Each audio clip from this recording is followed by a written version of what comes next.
What's up, folks? Welcome back to the stream. We are live with the ArmourCon 2021 semifinals. We're down to just a few undefeated players, today in the GT. And today we're going to be streaming Chris Vo over here on the left-hand side playing Death Guard versus, on the right-hand side, Sam Kenney playing Tyranids. We've watched both of these players previously in the event, both of them displaying consummate control over their respective factions, and I'm excited to see them fight it out for a place in the finals game next round. We are on Scouring today, a contentious map in the 40k community, with the hold 2 mechanic, the domination mechanic being used. Hold 2 to score 5, 3 to score 10. Scouring is one of the toughest missions to score, and that can make it very swingy, especially since only 5 objectives on the map.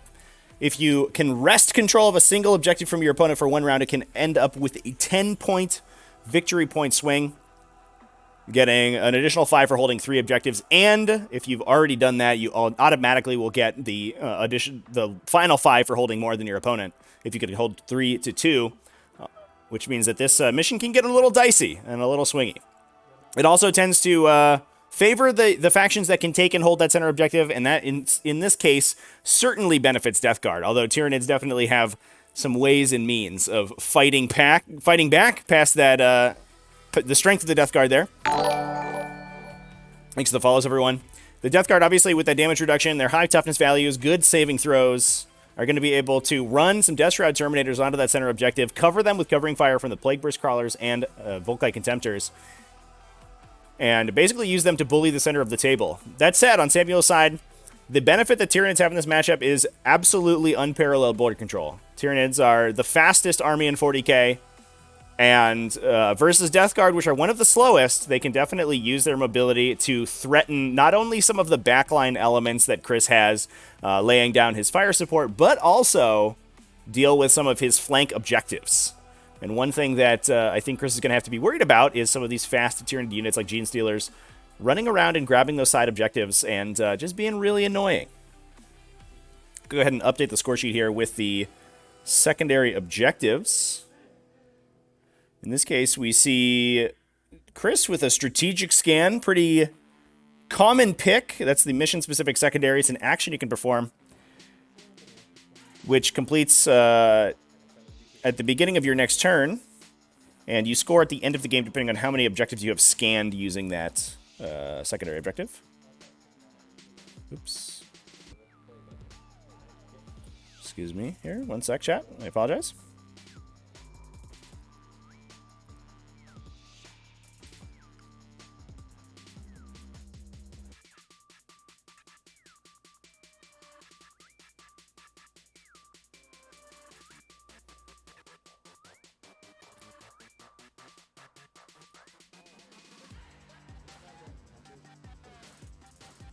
Get me back to the players' mics here while they finish up their deployment.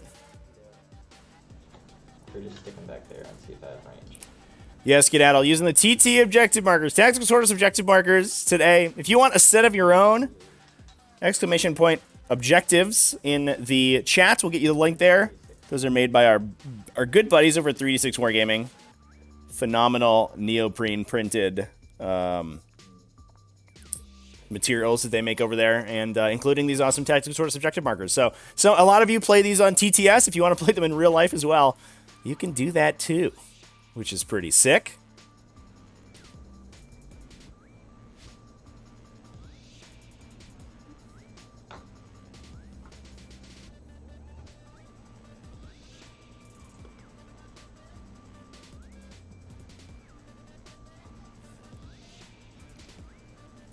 All right, so player secondaries are in. We do have some interesting picks here. I'm done deploying. See if they update on the score sheet. One sec.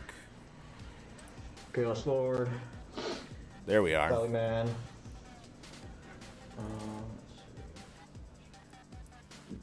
So Samuel, with all of these big Tyranid units, completing his deployment first. We do have... oops.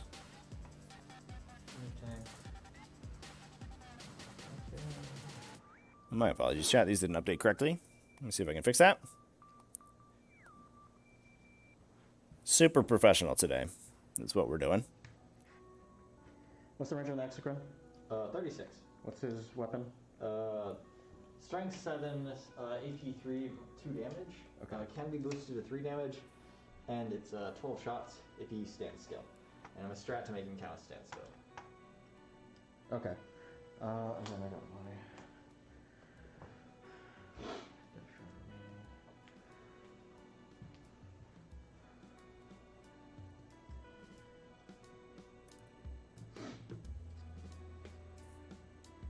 Okay, there we go. Secondary should be correct now. Give that a go. All right, perfect. Both players taking Stranglehold this game, which is a popular choice on a 5-objective mission, since all you need to do is hold more objectives than your opponent and at least 3. And on those 5 objective missions, those are both true. If you hold the majority of the objectives on the table, you are holding 3. So that's 2 easy conditions to fulfill. And especially with the Death Guard are more looking to sort of dominate those objectives and keep the opponent off of them or be able to kill them if they come into contest.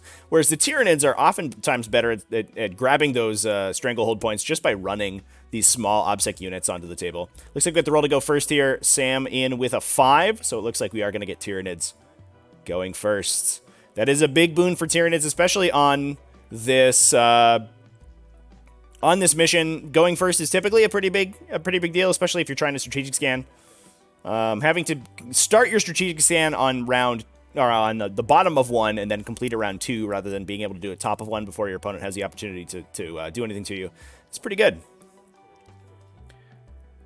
How does this matchup usually work? Slow and durable versus fast on this swingy map? Yeah, usually I think it's a little bit tilted toward Death Guard, but Sam going first here is definitely going to be a benefit to him. I would like to see him potentially use a Hive Commander move on these Tyranid warriors that he's moving up the table right now in order to get them on that center objective. If he's able to do that, the slowness of the Death Guard army and the resilience of that Tyranid warrior brick, especially when buffs like Catalyst or Unyielding Chitin are applied to it, those for a 5+ damage ignore roll or a -1 damage against ranged attacks, which certainly puts a hamper on those Volkite Contemptors or the Plague Burst Mortars. Makes it very difficult to remove that warrior unit, and it's so far away from the center, especially with these scouring deployment zones being a little bit farther back than we normally see on a short table edge mission. Chris is certainly out of threat range on this first turn, so we just get a free round of Strangleholding from Sam, and it looks like that's what he's going to try to do. I think he's going to try to chain those warriors out between those 2 objectives, although we might be looking to shoot with them, interestingly. Do you think we want to get that Stranglehold, though?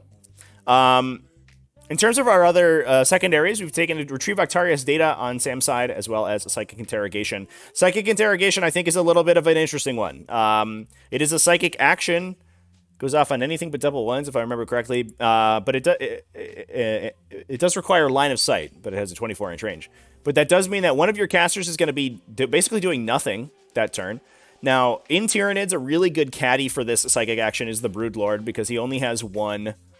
psychic cast anyway, so you're not really giving anything up, and it really forces your opponent to make some hard decisions. We have that Lord of Contagion on Chris's side of the table, which, as we've seen in the past, he's used as basically this big bully that can run up the table. He can use his Orb of Desiccation aggressively and support the Death Shroud Terminators that are going to be pushing towards that center objective. But if he does that, he's just going to be bleeding points on Psychic Interrogation. So it really forces him to decide, what's important to him, whether or not it's important that he blocks those secondary points on Sam's side, or whether he gets those buffs up in the center of the table. Looks like we do have the Rippers going up into the center to grab that Stranglehold. Unfortunately, the Ripper's a lot easier to kill than that Warrior Brick. So Sam, I guess, benefiting valuing the firing, the shooting off the warriors a little bit more highly than he is the almost guaranteed 15-point turn that he could get if those warriors were towing the center objective. I would love to see him get those warriors in that, but we'll see how it goes.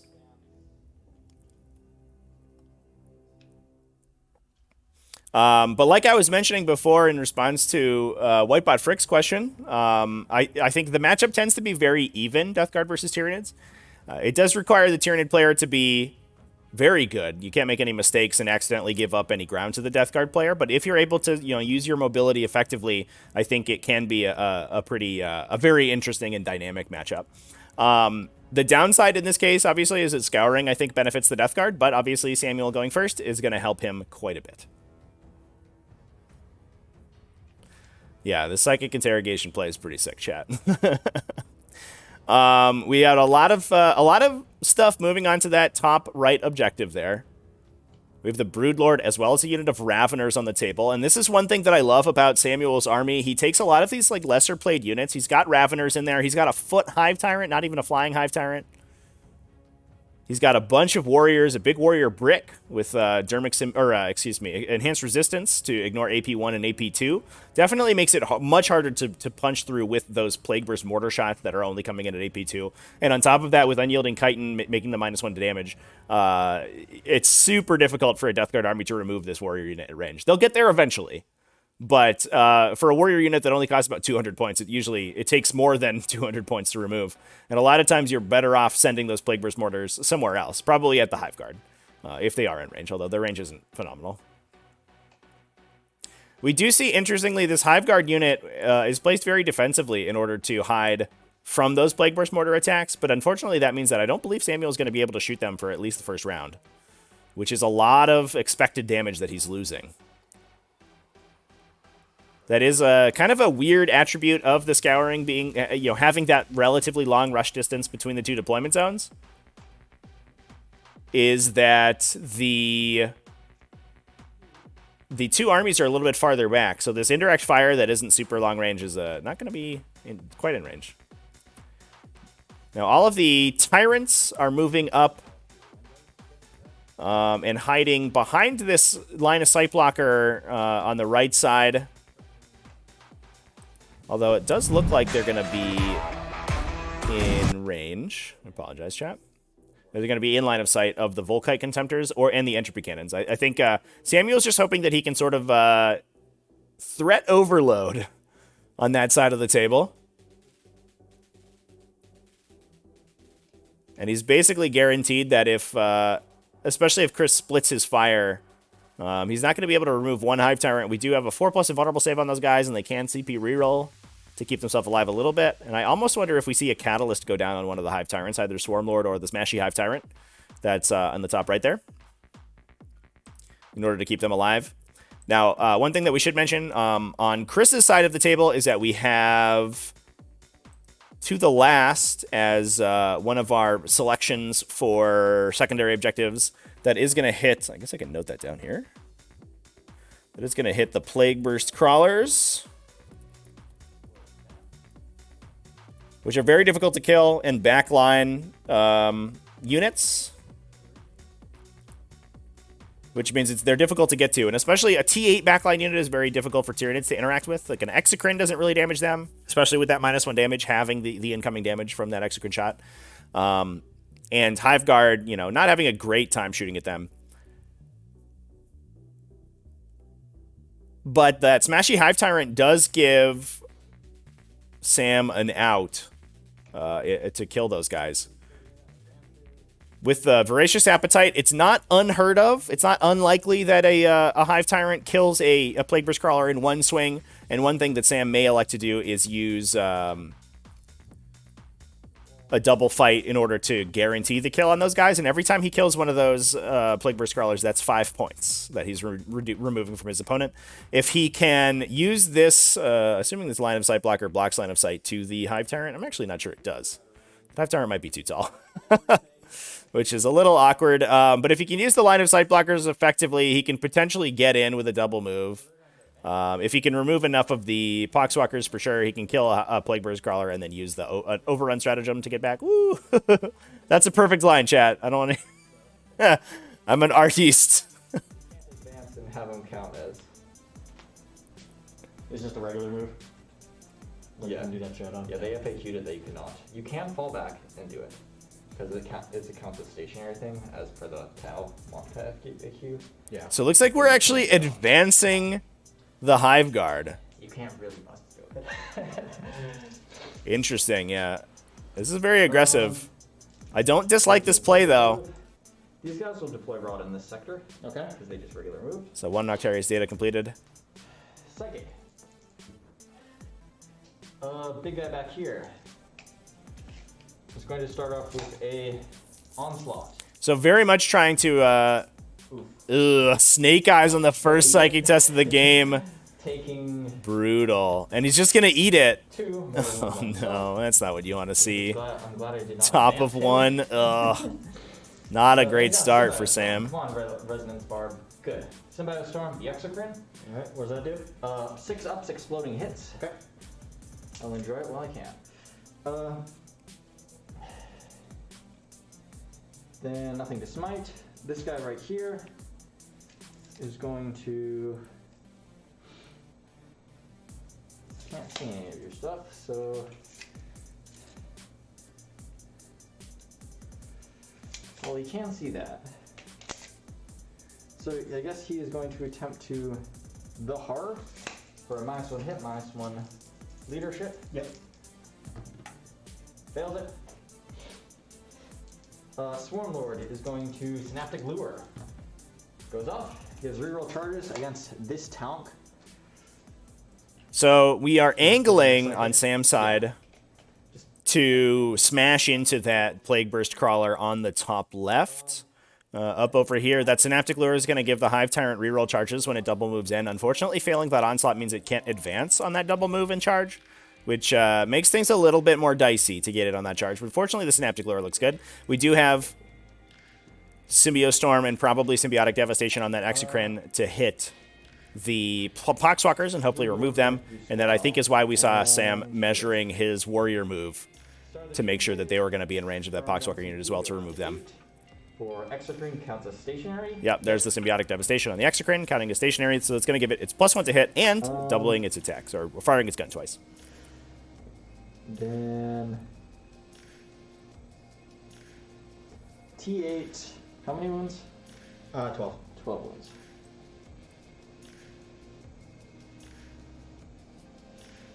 Yeah, just that. The 8 that can see are going to shoot the Poxwalkers. They advance. And So here goes the Tyranid Warrior shot. Fortunately, their advance doesn't really hurt them because they're firing into the forest at -1. 6. So the -1 from advancing wouldn't stack with that, so they basically get to advance and shoot without penalty. Pretty nice. Sam, I'm sure, excited for these guys to get their built-in +1 to hit from their new Synaptic Augmentation, or their applicable +1 to hit, which is pretty nice. Yes. Yes. Freeze to wound. Okay. Okay. 5 AP 1 damage. AP 1. On the Foxwalkers? Yep. The one in These ones. Alright. This is not. Yeah, that's just dense. Yeah, it's just. Yeah, this is just 6 ups. Alright, 5 gets Smoked. roasted.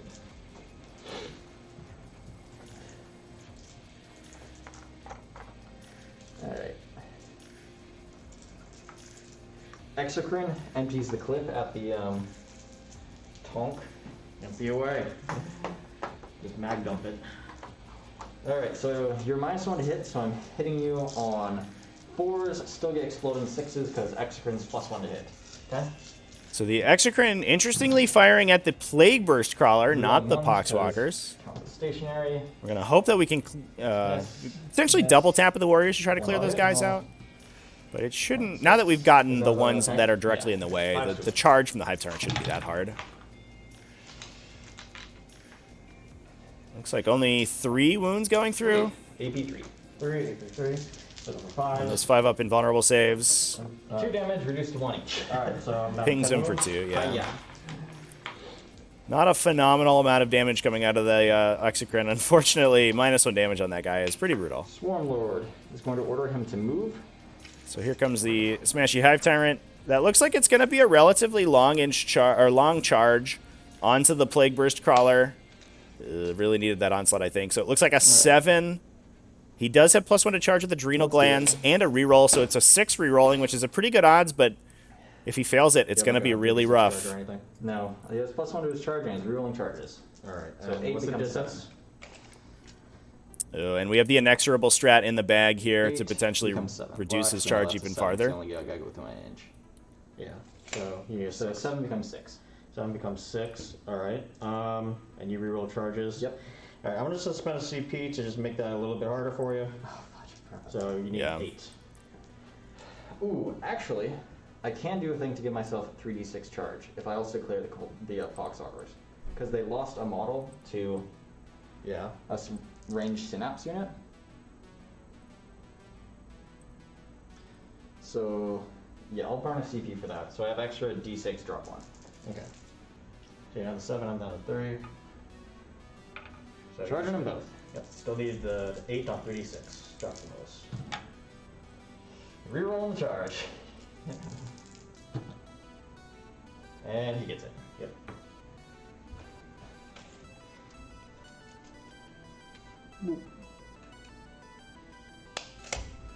Lands in the middle. CP was worth it. Made you sweat.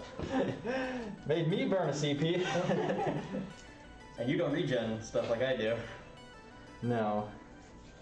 No, I do not. Alright, well that's the only charge I'm making, so choose to fight.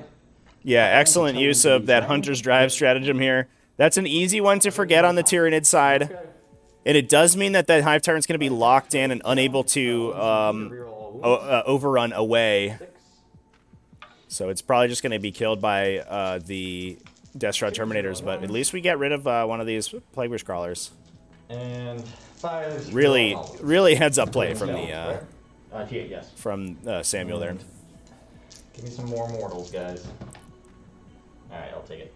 So, 3 mortal wounds, and then... So 3 mortal wounds will drop minus 4 damage each. that Okay, so I'm Plague Burst Crawler down to 7 wounds. Alright, so... He makes 1 save, he'll take another 6, so he's at 1. And then 3 more mortals. Alright, that brings it down to 1. I want to spend another CPU. Brutal. I do have a fight again stratagem. No, you're gonna chip it down. So he's got 1 wound left. Yeah, it doesn't feel good to spend the fight again to deal 1 damage, but Not gonna bother. I think you got to do it. Just make sure you get rid of that that shooter. He's stuck in melee. He'll have to fall back. What's his movement? Up lowest bracket? I want to say like 3, 4. And he's on difficult ground. Wait, no, you ignore that. Or is that infantry only? That's bubonic Astartes only. So I only move 2. Alright, yeah, so you can't run away, really. Well,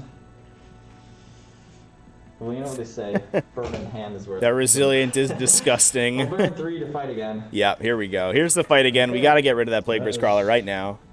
Probably gonna be worth it, to be honest. Alright, I will stick... Oh, actually, well, you get to fight back first. Alright. Because fight again happens at the end of the phase. Alright, tank still gets 4 attacks. Bottom profile, force ranks. 6s, nothing. Alright, the Poxwalkers, you wanna just nudge like there's like 1 guy that's like just out of range. Alright, yeah, Yeah. Is that okay? Yeah, that's fine. Okay. 5 guys. Looking for 4s. That was a 4 that I nudged. Just terrible roll from these Poxwalkers. Garbage. Get out of here, Poxwalkers. 1. They did get a wound. Okay. That's nice. 3 up. Armour. It's You're fine. good. Alright, try again. Yep. All right. Do we throw some attacks into the Poxwalkers? Do you split here, chat? I think you throw the tail at the Poxwalkers. I'm gonna put the 2 regular attacks into the Poxwalkers. 2 regular attacks in the tail into the Poxwalkers. Okay, we're the gonna other split 3 into the, 50-50. A little dicey. Let's see what we into the do. Plague Burst. 2 0 1s. 5s. Let's roll at least 1 5 up. Oh no, he flubs. Does he flub again on the reroll? Not like this. Are you kidding me? Like this. Failed every wound roll, chat. Shouldn't have split. You're rolling off. Yeah, he would have killed it with those mortal wounds off of the extra attacks on the Poxwalkers there. Oh, that's so unlucky on Samuel's side. Didn't roll any 5-ups on 6 attacks, 6 wound attacks. Yeah, get those womp womps in chat. No, this is AP 0. Oh no. D3 damage. That was Yeah, they're all bad. insane. He does wipe out the Poxwalkers, is that right? And then 2 mortal wounds. I don't get number 6. I only have. Roll 2 6 up against mortal wounds. Okay. If you get any 6s, they stick around. Yeah. Alright, one's alive. Yeah, one's alive. He's not running though, does he? Yeah, I mean, at least we get rid of the Poxwalkers, and that Plague Burst Crawler's like in dire straits, so we might just even plink it down to the Warrior Shot or something like that, but oh, that's not what you want to see. End of the turn, I pick up Strangle. That's so unlucky, chat. Oh no. On top of a double ones to start out the game from Samuel, he did win that roll to go first, but man, the dice are really punishing him right now. Can it fall back and shoot? I know it can fire in melee without penalty. I don't believe it has a fall back and shoot. I don't think it's going to make a huge difference, though. Even if it can't fall back and shoot, it's just going to... Alright, movement. Let's start moving dudes. Alright. It's just going to be able to fire into the Hive Tyrant, and then that Hive Tyrant's probably dead to a bunch of Death Shroud Terminators. It does sort of pull some of the focus of Chris's models towards that top left corner, where he would much rather be sending them directly forward. And removing most of a Poxwalker unit is a big deal. I can't stress enough how much getting rid of those little like objective holding units, those little OBSEC units in this matchup is. It's such a huge deal. So that's definitely something, you know, something important. But not killing the Plague Burst Crawler is so sad.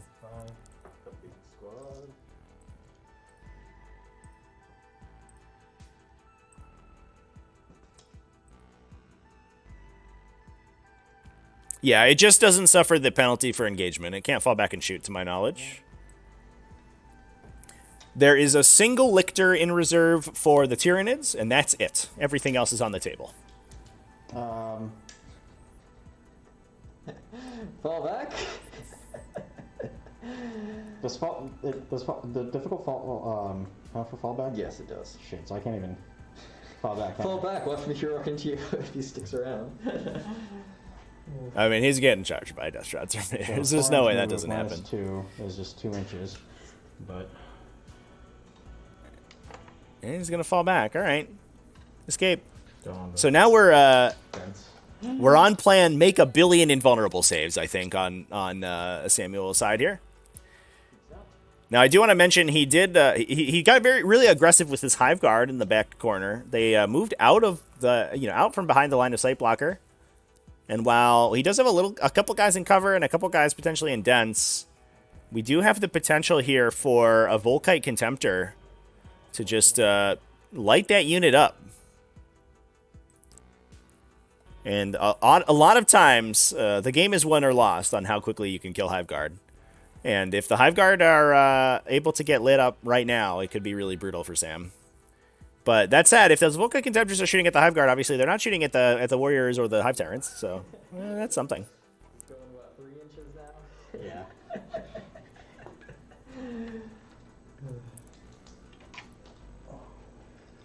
I like Chris's use of his Wedgering Midgets, is what I just said. His measuring widgets. Very good for precise movement. I really appreciate that of him. Any tips for keeping up with the rules of your army and FAQ? Let me tell you, Whitebot Frick, about this little website called wahapedia.ru. It's made by an incredible Russian superhero. And it literally, he rips the text directly out of the Warhammer EPUBs. So it's all text. It's a wiki-style rules reference, and it has all of the text from all of the EPUBs directly from the horse's mouth, as it were. He also goes through and updates them with FAQs when new FAQs get released. Phenomenal website. Highly recommend you check it out. It is what I use for reference, and if you want to throw him a patronage to support him, I do that because I think he's definitely the best 40k rules reference out there. Highly recommend Wahapedia. Hashtag not sponsored. I just really like the website. a better website than GW, a better rules reference than JW has. Lord of Contagion. Go on the advance. So we did have a Stranglehold scored for Samuel, but unfortunately no Psychic Interrogation. Steps in front. One Retrieve back Darius data completed in that top right corner. Death Shroud. Nice. Tenor. So, He's stuck on the inside. Those guys bottom floor, I assume? yeah.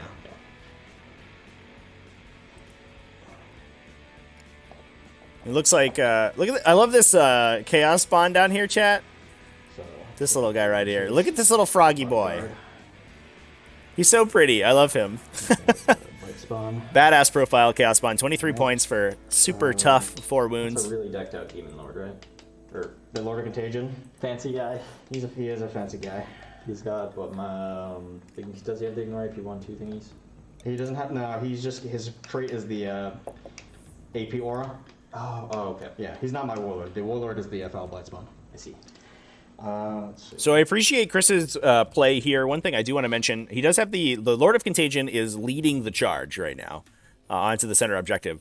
Chris is cognizant of the fact that his opponent is trying to score Psychic Interrogation off of this model, but because the Lord of Contagion is, he's literally leading the charge with him, because he's going to be so far forward, any offensive psychic powers that Samuel wants to use will now be redirected into that guy. So instead of hitting the arguably more valuable Death Shroud Terminators in the back, they're going to be sunk into the Lord of Contagion, which means that Samuel is essentially going to be damaging his own secondary objective. He's going to be killing the model that he needs to score that secondary off of, which could go poorly for him if he ends up killing him before he starts getting the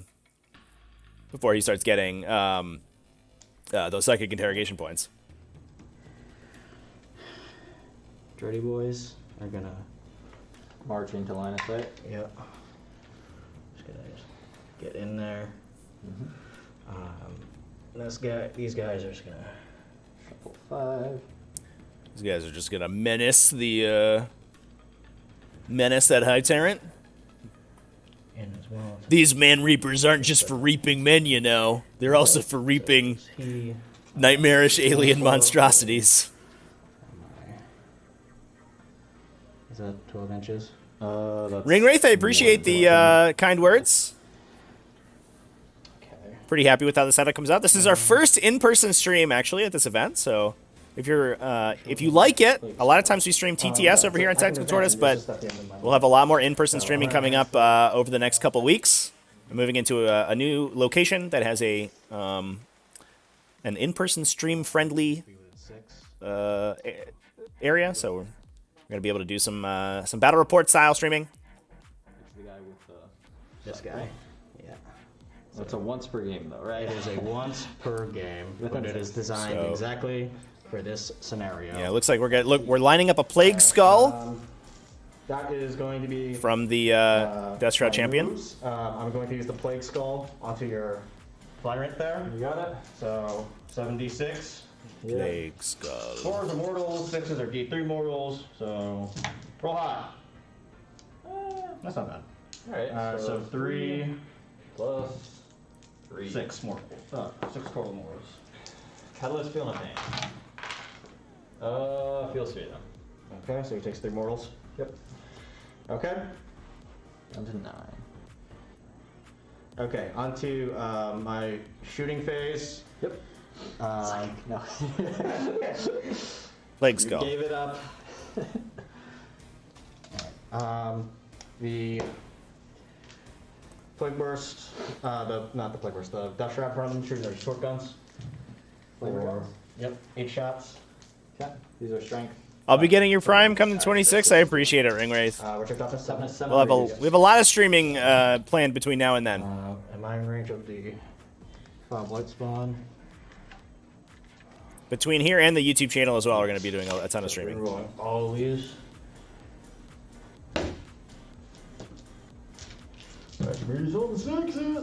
No, just 2. New AP. 3 up armor. 5 up feel no pain. Takes 1. Take another one. All right. Okay. Catalyst doing some work here, but we are Taliban plasma pistol. Slowly getting there. No. No. Okay.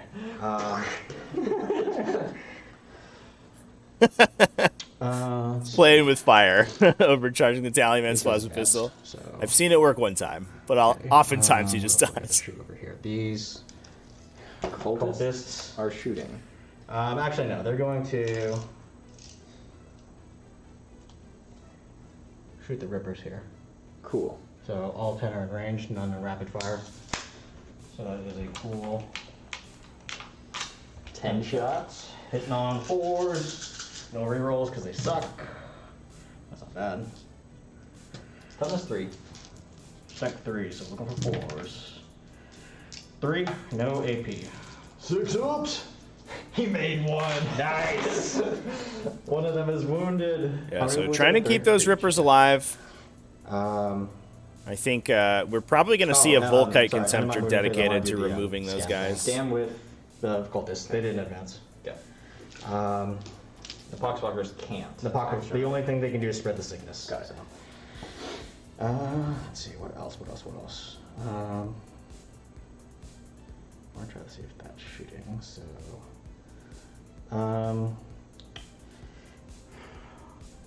This is one big squad of Gene Stealers? 115-man squad. 115-man squad, and they're how many wounds? 1 each. 1 each AP? 5 up indle, 5 up armor. 5 up invul, 5 up armor. They have an invul? No. Alright, They're 5 up armor? 6 up. 6 up. Cheerful. Here to die. Alright, so let's start with this guy. He's gonna shoot the heavy slugger into the Rippers, entropy cannons into Hive the Tyrant? Hive Tyrant. Okay, he's in dense. He's towed into the dense. Yep. So -1 to him. And I'm gonna fire the mortar there too. Okay. Alright, so Interesting. the Rippers. So a lot of shooting going into the Hive Tyrant here to soften him up. So 2. At least 2 Plague Burst Crawlers are probably going to be dedicated to shooting him with the entropy cannons. Alright. Which means those Death Shrouds may not have a charge target if he dies. Nothing. Which Chris, I'm sure, would be upset about. Mortar. 3. I think Chris is really going to hope for some extra charge movement off of those Death Shroud Terminators. No. Okay. Good job, Tank. First one with. Oh, big whiff. The Well, others can make up. I think that might be okay for Sam, This tank actually. is going to do same targets except for the You can't shoot the Rippers. So. yeah. So just everything into the fire. Everything. Sluggers because I'm holding 4 dice. Fives. Ugh. Entropy cannons. Oh, man! Are you shots. kidding me? 4 shots, 3. 4 misses on entropy cannons, 1 hit with the Plague Burst Mortar? I wish Death Guard players I played against had this luck. On your invul. Fails it. 2 damage. Well, we pinged him for 2. He saves it on the Catalyst! Are you kidding me? No damage from 2 Plague Burst Crawler shots. Oh my god. That's insane. Bob Blade Spawn's going to fire into him with his flamer, his assault flamer. 12-inch range. 12 in range. So that's a number of shots. Yeah, get those womp bombs in chat, everybody. 4. Moving on 3s. This game might just be cursed. Everyone rolls terribly. So that is 3 at under invul, 2 damage. 4 ups. You're good. God damn, this guy's tough. Trees nuts. This guy is tough. He has been the MVP of this event. Amazing. Bounces the foul bites on attack as well. Let's see what else. Chat, who's ready for this this Death Shroud Terminator unit to whiff? When we see a Voracious Appetite, just wipes the unit in response. Are you psyched? Who's psyched? Do we turn around a Volkite Contemptor on that guy? I don't think so, right? The hit guy is gonna fire everything into the. We do. Oh my god. So hitting on 3s. Yeah, I gotta get rid of Smashy. If you let Smashy run the table for you. The Chaos Lord next to him. Also had my first larger points game yesterday. A wildly unbalanced 700 Necrons, plus 900. My Yanari, paired up versus 1600 points. Space Marines. But it was really fun. Skedaddle, glad to hear you had a fun time in your first game. Appreciate the sub, man. Thanks, everybody. which is on the Anyone who wants to support the channel with a sub, I really appreciate it. You do get immediate access to all the VODs, so if you miss any of the games from this weekend, you can watch them immediately. Otherwise, they'll be up shortly over at youtube.com/TacticalTortoiseTV. Exclamation point replays in the chat will get you there. But I really appreciate all the support. And then you need to make 10 saves, no AP. 10 saves, no AP. Alright, 2 mortals first, I'll just feel the pain. Yep. Take 1. 10 saves, these are 2 damage each. Okay. 3 of armor. Sorry. 4. Back going. Feel the pains. Maybe. So Volkite rips him for 8 wounds. It definitely does not. Oh my god! 2 go through from the catalyst? 5. He's bracketed. Okay. Chat! What is this rolling? This is wild! He's down to 5. Last Dreadnought is gonna fire everything into the Rippers. Yeah, you gotta kill the Rippers here. Don't lose focus here, man. If you don't kill the Rippers, that's a 10 primary swing. You gotta get rid of those guys. And I think Sam may be kicking himself here for not getting those warriors up onto the objective. If he did have those warriors there, it would be almost impossible for him to lose that big 10-point swing. I'd have more than you. That's true. 15, 10-point swing, yeah. So, yeah. Oh my god. Well, here's hoping the Death Shroud Terminators can take out that Hive Tyrant, but man, that was some crazy catalyst rolling on Samuel's side. That was 6 out of 8 saves on catalyst. Hot damn. 2s.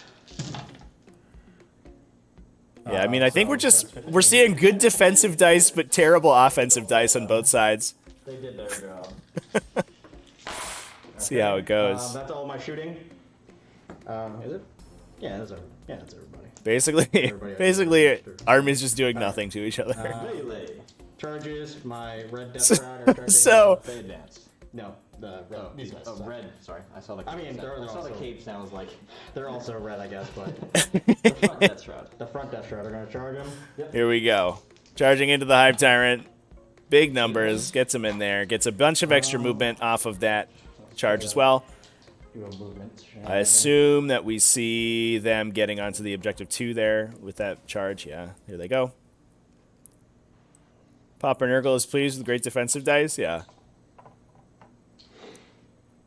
Yeah, Nurgle's like, hey man, my thing used to be 5+ damage ignore rolls, so we're gonna give that boon to the Tyranids today. Okay. Chaos Spawn.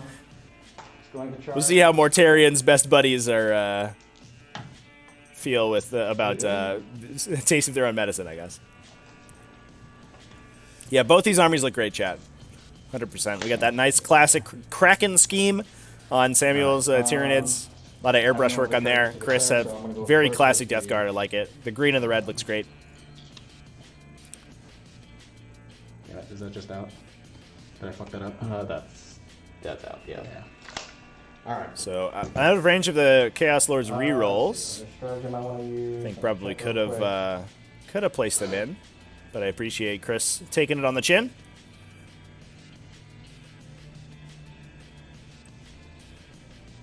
See what we use here for stratagems.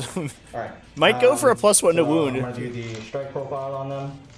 So that's going to be 13 attacks from them. Yep. That's 5. 10. Paint schemes getting excited for Christmas. Yeah, dude. We're thematic table here over at ArmourCon. Actually, we're toughness 6. Yeah, I want to right now. Yeah, I want to do the strike. What's the stratagem you used? I didn't use strike. So hitting on 3s? Hitting on 2s because it's -1. It's a power fist type attack. Alright, this is winning you on 3s. I'm at least rerolling the 1s. Let me see if I'm in range to reroll this 2.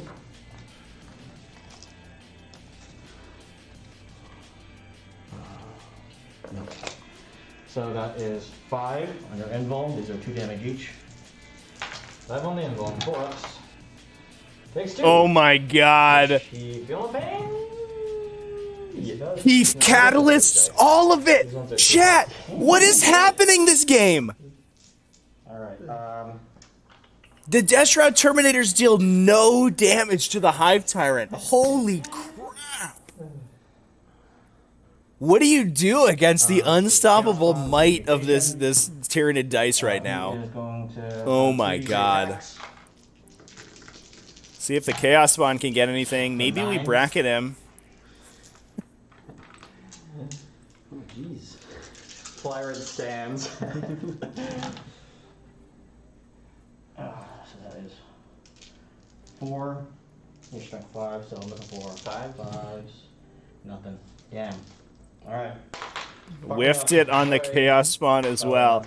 No frickin' way, chat. Oh my god. Black Lords, he's on second profile. I'm gonna spend a CP for reroll wounds. Yeah, here's the Voracious Appetite. Did is our wish coming true right now, chat? Reroll ones. Misses. Yeah, misses 2. Winning on 3's rerolling now, though. Top is 5. Yes.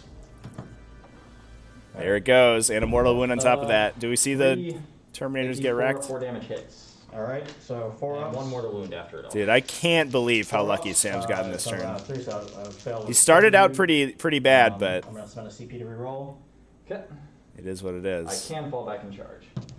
But So we do CP reroll into all successes with the Blight Lord or the Death Shroud Terminators, excuse me, with the 4+ involved.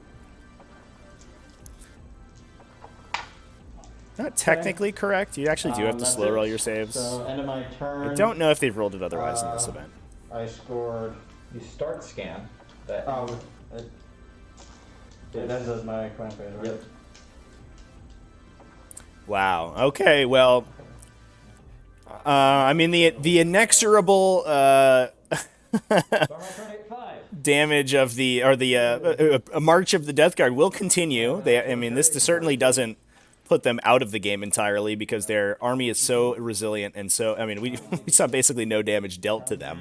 Only a couple Poxwalkers be removed and some damage on a Plagueburst Crawler in Samuel's turn, but firing his entire army and killing a single unit of Rippers, not dealing any damage to the Swarm Lord who's hiding out back here, who could have been a target, the Hive Guard, who could have been a target for those Volkite Contemptors, not being able to put any attacks into them because this Hive Tyrant, you know, here's a little shield for him. Whoop. That's perfect shield. That looks great. I'm a good artist, I swear. Not because that guy, you know, force fields up. The warp shield really helped him out. He's gonna be able to run the back line of the table. Yeah, we're gonna sacrifice his psychic powers and to fall back. I don't know about this move. I think we gotta go for Plagueburst Crawlers, chat. Ringwraith 95 with the sub. I appreciate it, man. Thank you so much for the support. I hope we remember the foul Blightspawn aura today, chat. With a double fight, the Tyrant should kill... excuse me. With a double fight, the Tyrant should kill a Plagueburst Crawler. Yeah, with the Voracious Appetite. It does cost 4 CP. So we might actually be out of CP to do that. We spent 1 on the Hunter's Drive, 1 on the Voracious Appetite, another Voracious Appetite, a double fight, and a standstill for the Exocrine. So we spend 7 out of, 10. So we're at 3 CP for Tyranids right now. So we actually don't have the CP to sort of entirely kill a Plagueburst Crawler.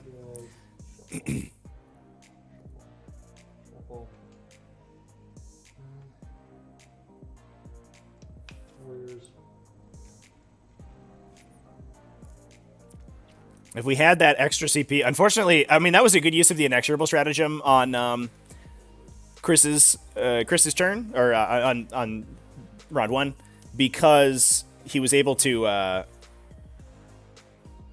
force that extra CP out of Samuel. I think Samuel goes for a second Plagueburst Crawler here and tries to just ping both of them out, and if he does that, he's super ahead in this game. This, as it stands, though, it looks like he's just going to try to go into a Death Shroud unit and peel out a Death Shroud unit or maybe a Volkite Contemptor. But that said, with the Pile Blightspawn aura in play in that area, I think it's going to be really awkward for him. See if we can pinpoint where that Blightspawn is.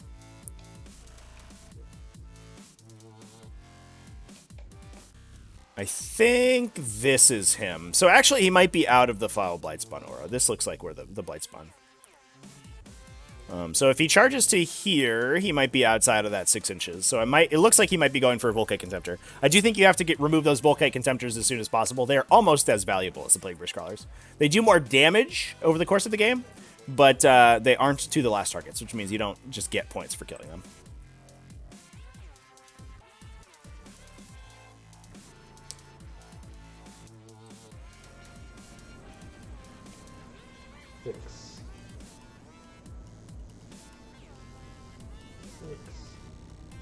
I really would have liked to have seen Sam score that 15-point primary this turn, or last turn. I think that would have put him so far ahead in this game. As it stands right now, it's going to be a little bit awkward. He still has to get through this sort of meat shield of, or this meat wall of Death Shroud Terminators. No, Gene Stealers first. We'll be advancing. We'll take a 6.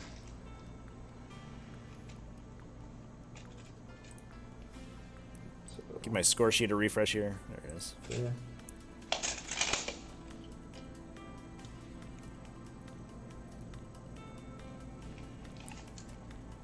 So we are pushing the Gene Stealers forward. Now, one of the things I really like about Gene Stealers as a Tyranid player is that not only, you know, do they give you some volume in your army, they give you some, you know, a high model count unit, but they're also effective in melee. They deal a lot of damage with their, you know, massive number of strength 4 high AP attacks they make. But lastly, they're objective secured. So being a fast unit that deals damage with objective secured means that even if you don't kill what you're going into, you can at least block off your opponent from holding objectives. So what we're going to be trying to do with Samuel is, I think it's likely that we see them push into the bottom left objective, objective 1 over here. And despite the fact that the Fleshmoor is going to kill a lot of them, they can try to remove the cultists and or the poxwalkers here. And that is not only going to block Chris's strategic scan this turn, but it's also going to prevent him from strategic scanning the subsequent turn, because you have to strategic scan on an objective that is not being contested by an enemy model. So not only will they kill some models, hold that objective, so they'll deny Chris his primary objective scoring, but they also deny that strategic scan secondary. And that's a triple threat of scoring advantages you can get there from those Gene Stealers. And one of the reasons that I think it's really important, we talk about the pentagon of power, excuse me, of different unit types that you should have in your army. And I think having those aggressive melee units is, or aggressive aggro units that can disrupt enemy scoring, I think is really important. Psychic. Actually, end of movement. Those guys, no, they're too far forward. I'm an idiot. Get the reserves. Yeah, so it looks like we do have to drop a Lictor to grab the second rod. 6 inches off the center is there. Screen. We have rod in this top right corner up here already. Probably get it, yeah, we get it down here, put that guy in, so we'll have 2 rods for another 4 points. Very nice. Need to have a guy drop back there. Gene Stealers are going to want to avoid the Fleshmoor. Yeah, I mean, to some extent, you can't really avoid it, right? Because there's also the heroic intervention stratagem on that, Psychic down. Fleshmoor guy, the Blight Drone. This guy is going to mental interrogation him. Yep. Here comes the interrogation. Goes Gets off. it, boom. 3 points on that. Solid.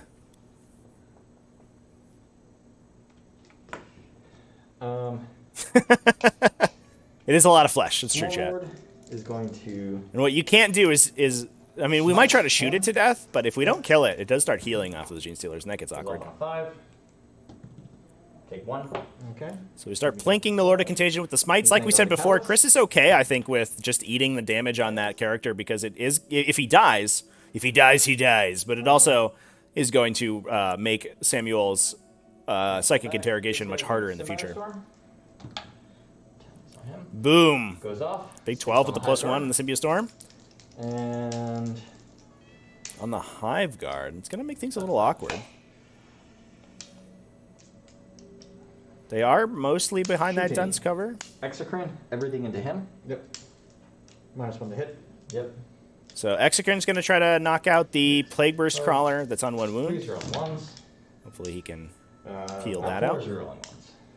Wow, what a shot, chat. The dice have really come around for Samuel. Huge damage here. 5 wounds through. Now, I think with that dice roll, Samuel might be kicking himself that he didn't split those 2 attacks into 2 separate, because he might have killed it on the first shot, actually. Pretty sure. Let me just... Okay. He elected to fast roll the attacks together. No, it doesn't matter. Does it explode? Yes, it does. Oh no, it blows up too! 3 takes. Alright. Spawn. Just the They- chaos spawn. Alright. Oh my god. So he's done 1 wound. 3 wounds on the Chaos Spawn. The Chaos Gods do not want Chris to win this game, it feels like. It's all coming up Tyranids today. And we are going to lose 5 points on To the Last. 4 or 5 guys into the stupid cult, into the stupid Poxwalker. Yep. And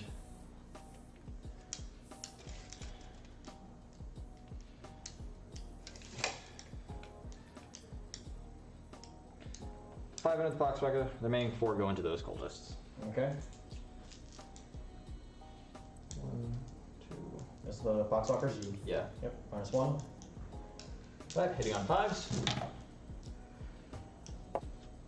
I have to say, I normally poo-poo the Death Spitters on the Tyranid Warriors here, but the amount of random chaff units that Samuel has played up against in this tournament so far, they've been putting the work in. Just able to kill some cultists or some Gene Stealers every turn really helps the unit contribute. 1, 2, 3, 4. Into the cultists now. 4s, because you're not so dense over there. This is AP1? Yep. Okay. 3s. Okay. That's 5. Yep. 5 AP1. Alright, these are going to be in a 3 and cover. Yep. So number 6s. So 2 guys die. And 2 more. This one's the 1. No, he's dead, and then Last guy. And their leadership what? 6? yeah. Okay. 5 guard. Everything.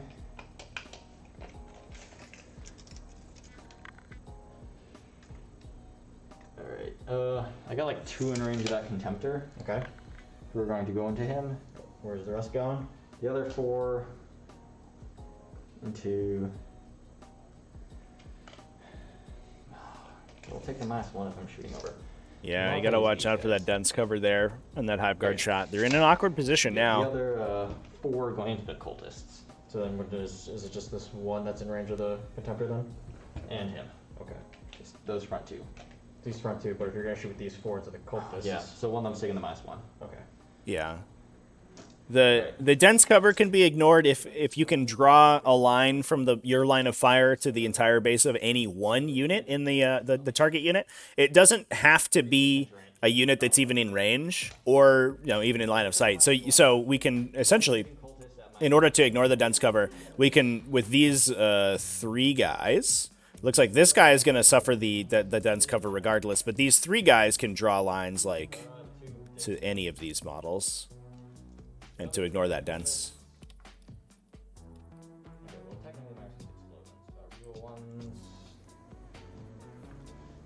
That -1 currently will remove the Symbiote Storm off that one dude who's shooting, which is unfortunate. 4 more dead cultists. And that looks like the cultist unit dead. So that's going to be the strategic scan canceled for Chris's side. It's a much better secondary if you go first. Yes. Because you can start it before your opponent has a chance to stop you. But now it's going to be difficult, especially if those Gene Stealers get onto that objective. Damage? D3. So 1. Is that 8? 8.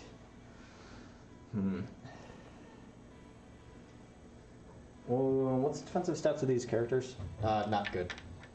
It's just T5, 3 up, no invul. For like 4 or 5 wounds. Alright.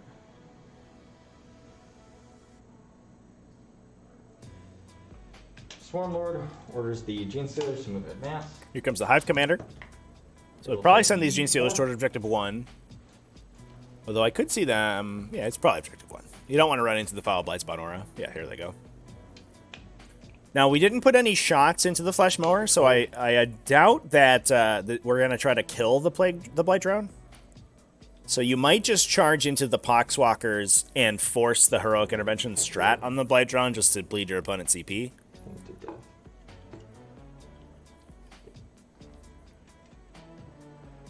It's T7? Yeah. Oh, looks like we might be charging the Blight Drone itself. All right. Just get in there, boys.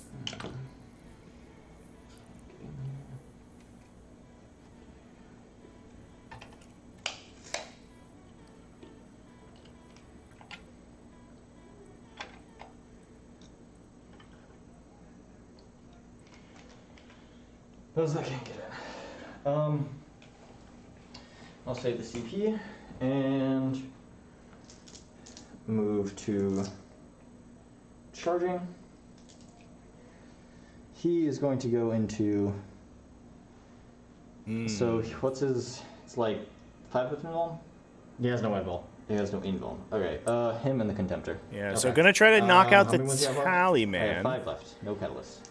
5 left. I'm gonna Overwatch with him. And Is he we're up to gonna play? Overwatch Okay. with the Contemptor. 16 shots. We're just Oh, hoping for with the 6s. We Contemptor, do get those reroll 1s. Let's see what happens. It'd be silly if I Overwatch with a plasma pistol. Do it! Before I kill yourself and then make the charge fail. Yep.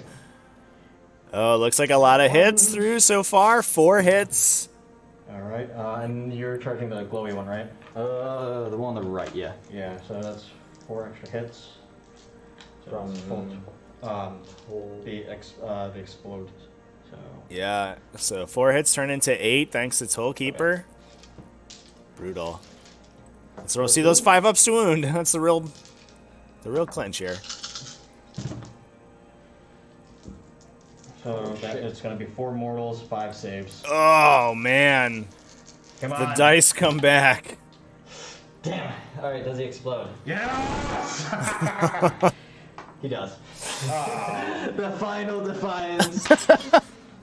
So the dice come right back for Samuel yeah, he here. hits the, Unfortunately, the good dice on that side of the board hurting him as well. Tollkeeper blows up those hits, kills the Smashy Hive Tyrant, but the explosion kills a Death Shroud Terminator? Are you kidding me? He freaks out on his way down. I think that's an appreciable amount of damage from that guy. Realistically, he should have been dead last turn, so I don't think you can really complain about bleeding your opponent some CP and a couple extra models with that explosion. Obviously, you would have liked to have killed the Contemptor as well, but it is what it is. Take what you can get. 8. Wild. This game has been crazy, chat. So here come the Gene Stealers down here on the right side of the screen. Gonna try to clear out those Poxwalkers and deal as much damage to this Flesh Mower as we can, although with the ability to heal off that Flesh Mower, it might be okay here. If that fire would have stayed alive, it would have been uphill both ways with no shoes on. With no shoes on. What is this?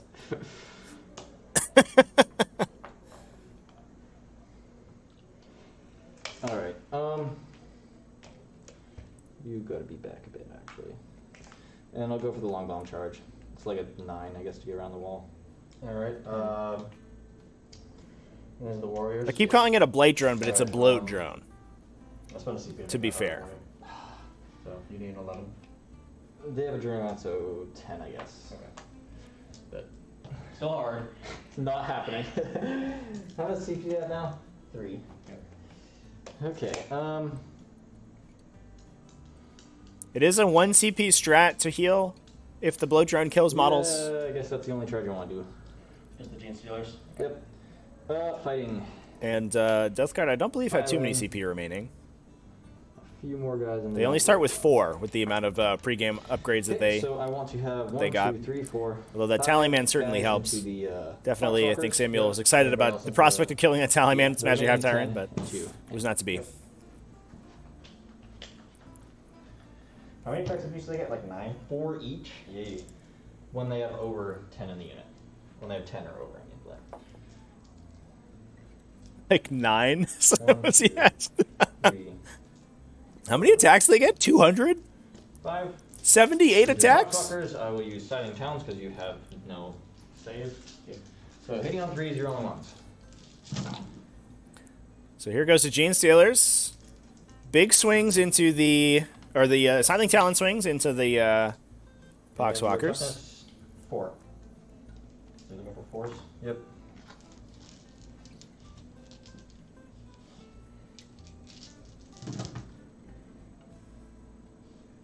Okay. 5. AP 0, 1 damage. Okay. Only 5 on the Poxwalkers. Sixes. That toughness 4 a little tough Fire for guys die. for the Gene Stealers to get through. Alright, do this weirdly. Alright, the 3 acid maws that are going into the float drone. Yep. Hitting you on 3s. Ooh, big hits from the Acid Mods, though. These are AP3, so they're going to bump right up against the 5+ invulnerable save that the Bullet Drone has if they wound. And these dice are looking good. 4 wounds through so 4 far. AP minus 3. 5s. Takes 2. It's just 1 damage, right? Yep. Alright, so he's down to. They start at 9. 9 wounds, so he's down to 6. Yeah, so 3 Alright, going Rending through Claw. so These are far, 5 and then guys here's the and big still Rending Claw 2 attack. more actually, no, I'll just add more dice. 5, 6, 7. Rending Claw, seeing on 3s.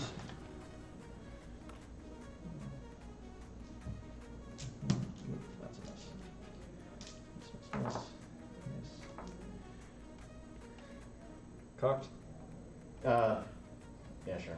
I'm almost wondering if we're saving that 3 CP for a double fight on these Gene Stealers, And potentially, five, to try to 6 wipe out the before Bloat Drone and the Poxwalkers, and really secure control of Objective 1. That's going to force some units to redirect from the center of the table and leave those warriors unmolested. Yes. Why? I thought it was a good implant attack him. Oh. Shove your tongue down there. Just heavy explosion. Alright, 3 AP 4, 3 AP 1s. Wow. 6 wounds here.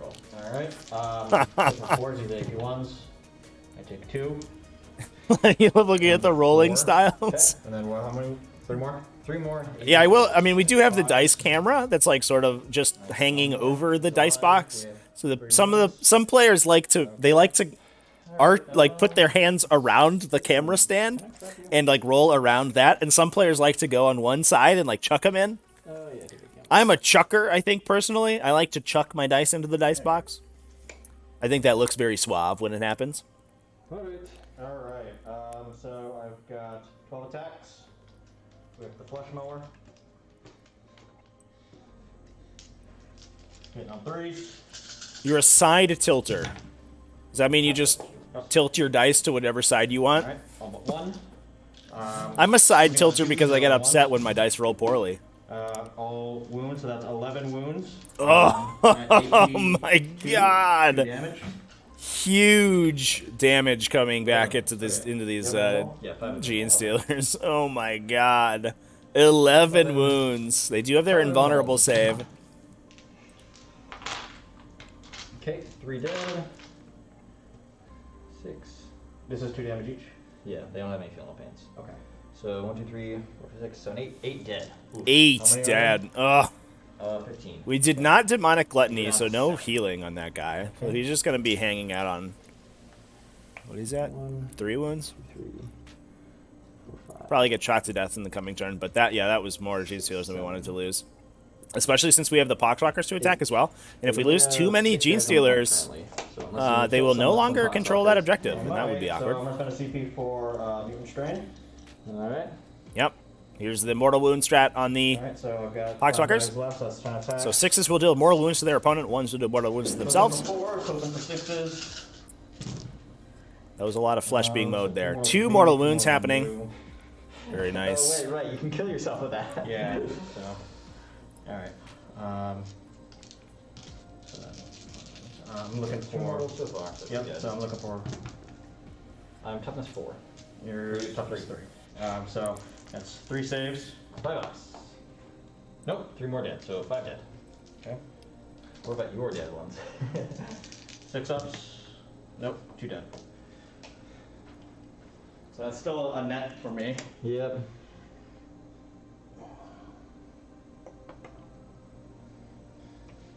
How many are up there? 3. The box marker Yeah. doing on 4s there, right? Yeah. Okay. Yeah, there's strength 3, I'm reduced to strength 3, Yeah. you're toughness 3. How many did you kill? You had 2 mortals. 2 mortals and then you fill 3. Right? Okay, so Yeah. yeah. So nope, only down to I thought I saw some 3s there in the dice tray chat. Yep. I might have look at it, misinterpreted that's there. It you. looks like the players are on the same page. Alright. That's it. So. So if it's good with them, we'll just keep End of going. turn, I'll You pick don't up have any- Stranglehold. Yep. Sorry. Or, no, you passed me for Yeah. that. So no morale, because fearless. Yep, and I'm within range of the warriors that are synapse, so. Yep. I got 0 on primary because this mission sucks. Alright. I got a CP back. Definitely not 3 a command contentious phase, my mission blow in the rate community +1 to hit. is scouring. Um, But a big turn coming out of Samuel there. The dice continue to be hella swingy this game. That Hive Tyrant did survive all of the attacking the previous turn somehow. Came in but was killed by Overwatch from the Toll-keepered Volkite Contemptor, which I think is just desserts. And the Flesh Mower absolutely turned on there on the bloat drone. It took a ton of damage from the Gene Stealers, but I think we needed to shoot it once in order to confirm the kill from the Gene Stealers, and in return it killed most of the Gene Stealer unit. The Gene Stealers are almost destroyed. They no longer control that objective, but because we killed the single Poxwalker that was hanging out over here, and because this is a domination mission, Chris does need to hold 2 objectives in order to score any primary points, and he clearly doesn't right now. So he's hoping that the push into the middle is going to save him. But going into bottom of round 2, things aren't looking great for the Death Guard, although attritionally, they're doing pretty well.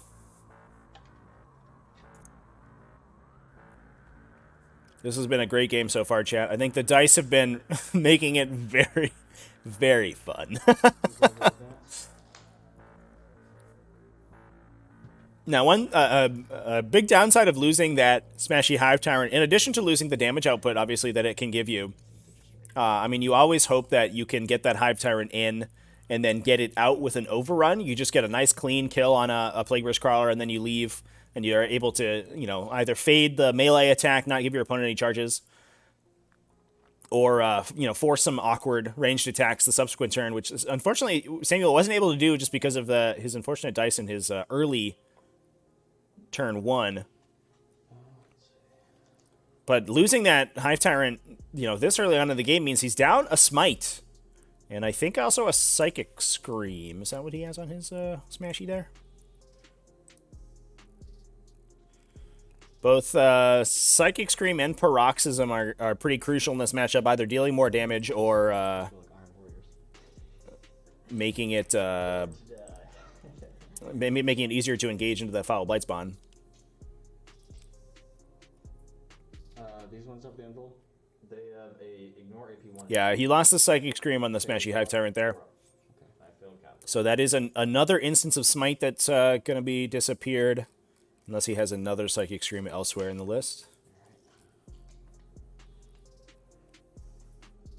Yeah, no other Psychic Scream, so we're down a D3 damage offensive spell.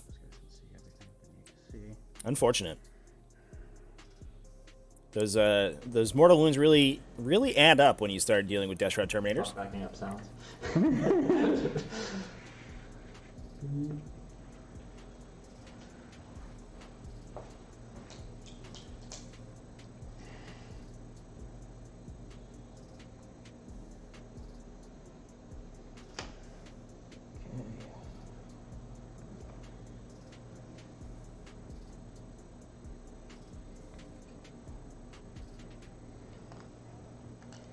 Alright, that's going to be I wonder if we see a dead walk again here on that pox. Those poxwalkers on objective 1, just That's gonna be to all of my movement. keep the Tyranids farther back. Onto my shooting. My Lord of Contagion is going to use his Orb of Desiccation, which is a one-time use grenade. Yep. It's 3 shots. Profile, it's 4 minus 1, 2 damage. Alright, in that case, I'm going to spend the CP on Unyielding Chitin. They reduce incoming damage against shooting attacks by 1 for this turn. Okay. Obviously, this is going against the Warriors. Yeah. So 3d3, so that's 9. Ugh. This is hit 9 twos. attacks. Yep. The Unyielding Chitin will help here, especially since they will ignore all of the AP from that Orb of Desiccation, even with the Ferric Blight being applied. What's their toughness? 4? 4 Down to so 3. 3. Alright, so looking for 3s? 3s.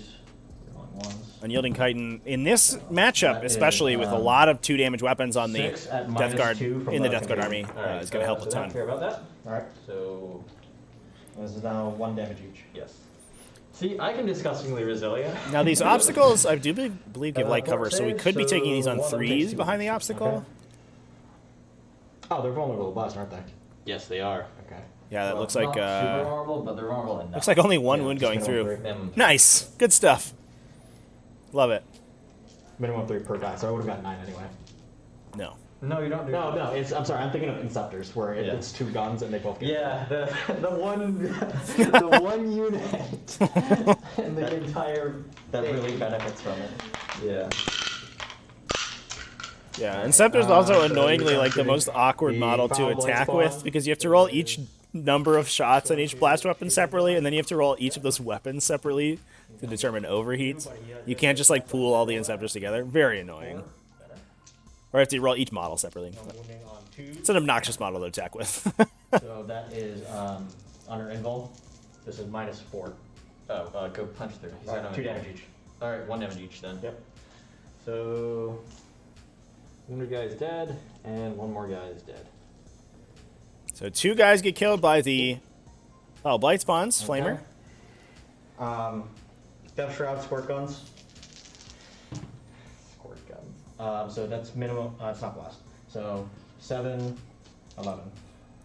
Flamers kind of should have blast, but TW thinks otherwise. I'm glad they don't. No, no. 4s. I've heard stories of what that has done to the game. Flamers are We're gross. rolling everything from Arch Contaminator. So that is 8. 8 Yeah. AP. AP 1, so ignoring. 1 damage each. Ooh, that roll was terrible. Okay. Just peels 2 warriors out with a random attack off those shrouds. Ugh.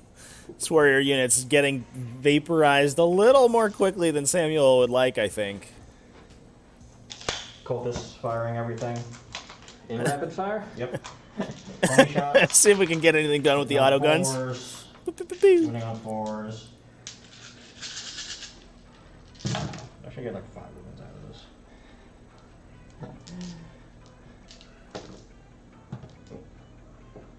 She's hit.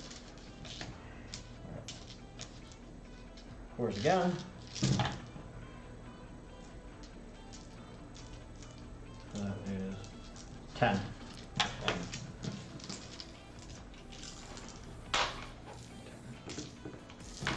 Oops, that's so far off the table. That's or the next plane of existence.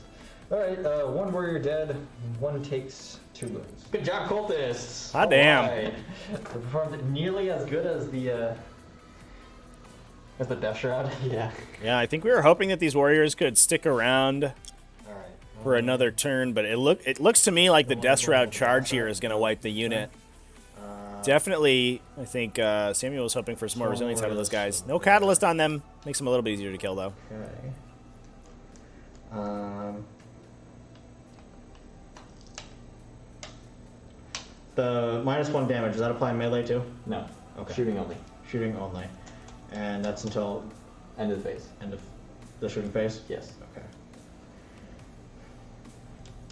How many wounds are these guys? 3 each. 3 each. Okay.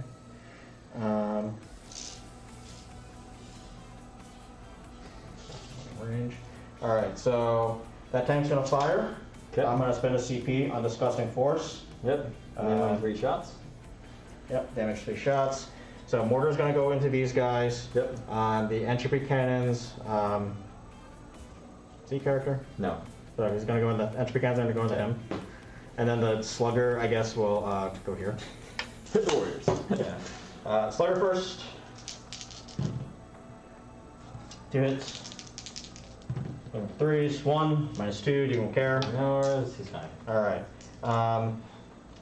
Entropy cannons and the exocrine. Yep. 1 hit. Something to say? We get to reroll for plague weapons. Oh, these Alright, number entropy shots. cannons, Another man. turn. Doing a Guard, stone cold nothing. CP to try to get greedy, but it is minimum 3. Ah, there we go. So 4 shots into those Yikes. Toughness Hive 5. guard. Looking 3s. So that is 2 at -2. Alright, 6 ups. Big 6s. Let's see them. No. Ooh. 2 guys dead. Nobody's been 3 inches for splash. Okay. See, that was the plan. It was always the plan. You're no dummy. Alright. I believe the splash does also hit the unit itself with the plague burst, with the disgusting force. Alright. So this guy's gonna shoot. He's gonna shoot the mortar into. Oh no, it's other units. Just kidding. Alright, you'll take the -1 Yeah. for shooting 2 dents. Can I draw a line? Can you draw a line to the whole base? No, I cannot. So it was, might have been this guy, but nah, I can't. So I'll take the -1. So mortar here, slugger there, and I think the entropy cannons that's the only viable target. So. Okay. This is what happens when you have things on the back of the board shoot each other.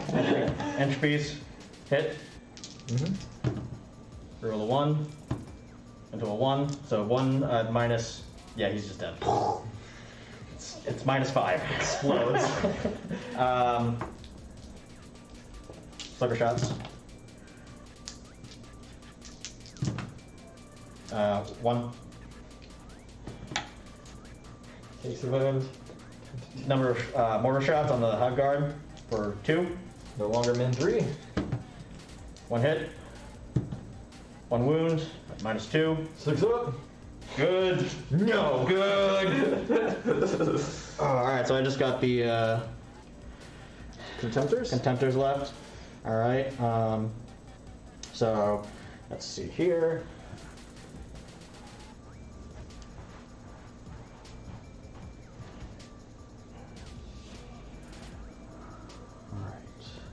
Yeah, so it's a big question where these Contemptors go. You could I start. believe this guy can see those Homer guns. These guys? Yes. Okay. I can't remember the difference. So these are Homer guns. Yes. Okay. Claws are horror guns are turbo guns. All right. But it doesn't matter in the end. So this guy can see the Termagants. This guy can see the Hormagants. Okay. So into the Hormagants first. Hormagants first. Hormagants. Hormagants. The Hormagants. goal is by the end of this game, you tell the difference. I just call them Gots. It's a laudable goal. The spiky Gots. The fighting Gots. So hitting on 2s. So we're firing the One Contemptors to into Lord. the Gaunts now. Into a 1. I almost So that wonder if is there was extra hits. a line to get rid of the Brood Lord. If you shoot 1 Contemptor into the Termagant unit up here, I'm looking and then you for, shoot the there's second Keeper, right? Contemptor into the Keeper, Brood yeah. Lord once the Lookout Sir's Keeper. gone. So that is 15. I'm not sure if the line of sight is quite Four there. mortals. I think these barriers might be a little too high Alright. for the crossfire. No, I'll pull them. Okay. They have a 6-up armor, and you're killing. They're down to 6. I'd have to make how many 6? That you grabbed a couple of GT. Oops. Oh, sorry. You're supposed to stand the point. Even Tyranid players can't tell their units apart, chat. You know, it's a perennial problem. All right. The other Gots. Yep.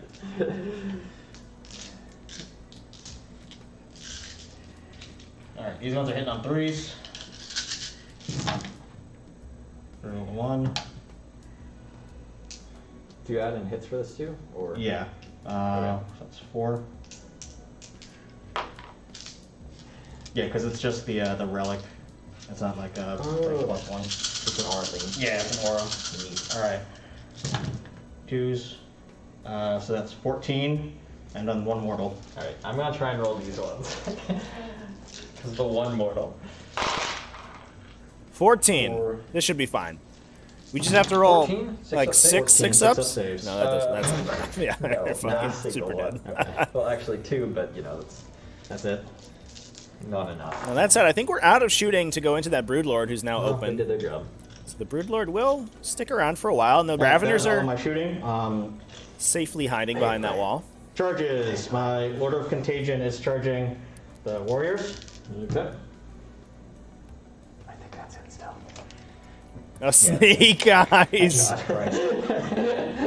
Snake Eyes almost fails it. -2 charge you. Charging the warriors. Lord of Contagion just barely makes it in. 7. Okay. And here come the Death Shrouds as well. Should be RIP to the warriors. Rest in many pieces. You're about to get man reaped. And then we're basically just left with Swarmlord to fight these guys in the center. A lot of the heavy hitters for the starting Tyranids here. have been Alright, can I removed roll so it? far. Okay, he's here. If you just gotta scoot them 0.1 in, Yeah, go he's, for it. he's there. That's an auto charge. And then spawn. You can pull them all, right? Yeah, he doesn't have any charge targets. No. Alright, so. Alright, yeah, Begin. 2 CP. So I will start with the Lord of Contagion. Sure. Alright, so he's gonna get 5 attacks. Well, no, they're 3 wins, right? Yes. Alright, so he's gonna get 5 attacks, hitting on 3s with the strike profile. On 2 wounds. Alright. All right, Mr. Lord of the Contagion. What do you Do get? it. And then this is wounding on. It's important to note that we have a wounded warrior, but he's in the back of the unit, so he's going to have to be removed first. So we couldn't, we and can't then really that's, pull the unit -4. so that the Death Okay, Shrouds so don't get to wounded guy attack. is dead, and that was 2 wounds. Yes, and then yep. And what did I eat? A few more.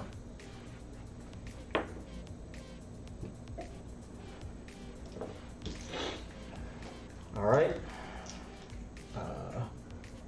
Pile in.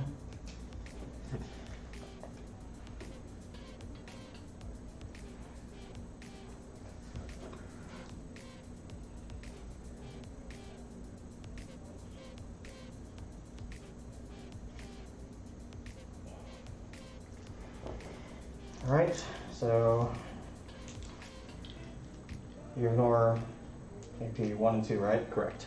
All right, so there's going to be the strike profile again. Okay. There's going to be 8 attacks, 3s. Punch it. Butch. Use those ones. All right, wounding on 2s. Strike about 14. It's like strike Ooh. like 7. We do reroll those for Ones, Plague Weapon. That was a terrible roll, though. AP 4. Yeah, 2 damage each. Yep. Okay, we got him. Just barely, though. The warrior almost survived. For Samuel would have kicked himself for removing himself from the objective. So the objective is secured. We will get, They did good work. should get a stranglehold, I guess, for the Death Guard, unless this Fleshmower absolutely whiffs.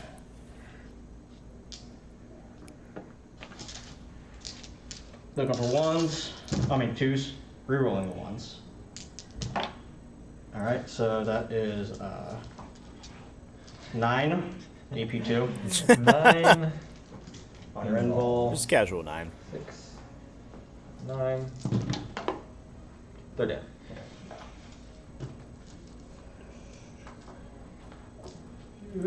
Some good hit rolls from these this blow drone today, that I will will be- say.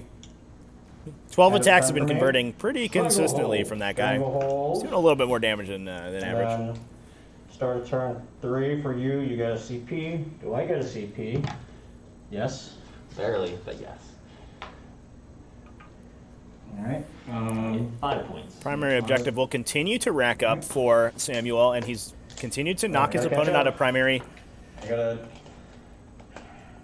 We do have the potential to deny primary for another turn, but Chris does have the benefit of that bottom round 5 scoring for going second in GT 2021, which means he has the opportunity to grab a 15-point primary on round 5 very easily. This mission's super easy to get him.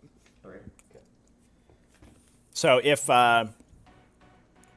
Samuel is able to knock his opponent out of primary this turn, he might have to overextend to do so, which would make things a little bit awkward when it comes to round 4 to try to stop his opponent from scoring. If he can stop him from scoring for 2 turns, he'll be pretty far up on primaries, but he might run out of models beforehand. So this is a metabolic overdrive on the Lictor, who just moved off the screen here. He's right here. You can see the edge of his base. That allows the Tyranid unit to move as if it were the movement phase a second time. It has an optional advance, but the advance isn't required, which means you can perform actions after you do that metabolic overdrive. So that's going to score Samuel his next Retrieve Rectarius data in that bottom left corner there, assuming that the Lictor doesn't get murdered by something before the turn's over. And how scary is this guy in melee? Nurgle Matthew, thanks for hanging out. Thanks for gracing us with your presence. He's just got 2 damage. Hope you're happy with how well Nurgle's doing on this table so far. The Death Guard really showing up for their Nurgle buddy. Now one thing that we could try to do, maybe a little bit aggressive on Samuel's side of the table here, is if the Swarmlord advanced himself this direction, right? He could try to smite and kill the Chaos Spawn here. Then in the movement phase, overrun himself, or onslaught himself, excuse me, or get onslaught to Hive Commander back in the back here. And if we put a shot into the Plague Burst Crawler, potentially with a plus 1 damage, because we have 3 CP remaining for Samuel, from the Exocrine, we could ping that Plague Burst Crawler and then reroll wounds on Swarmlord to try to remove the Plague Burst Crawler. Between the charge move pile and consolidate, he can get around in the back pretty far here, so he's really only getting shot by ranged weapons. He's not really getting threatened in melee. And he could try to use that to remove another to the last target on Chris's side of the table. Samuel, he's super far up on secondary objectives, and removing those to the lasts could be a path to victory. But it looks like he's going to keep Swarmlord in the center here to get those smites on the Death Shroud Terminators. Swarmlord is going to smite them. Okay. Yep, here comes the smite.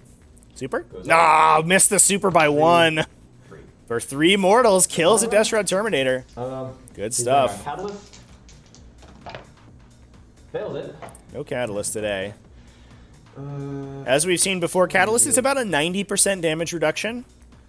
You take 1 in 10 wounds that go through on you. Just about.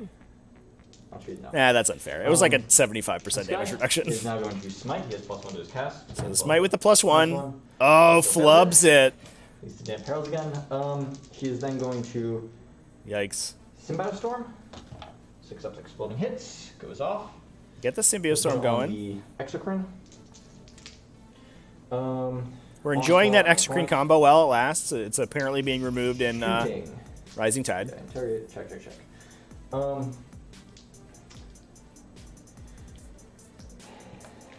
Exocrine is going to put... And I assume we psychically interrogate it again with that Broodlord. Everything at these guys. So we're just going to try to clear the models out of the center. That's going to make Stranglehold harder for Chris, although he does have another unit of Death Shrouds waiting in the wings here to charge onto the objective. Just chilling out over here. But I'm not sure if we quite have the damage output to kill the Death Shrouds and the characters. We're going to kill 1 character maybe, but even then it's tough. That 4+ invulnerable save on the add back in on the Lord of Contagion makes things awkward.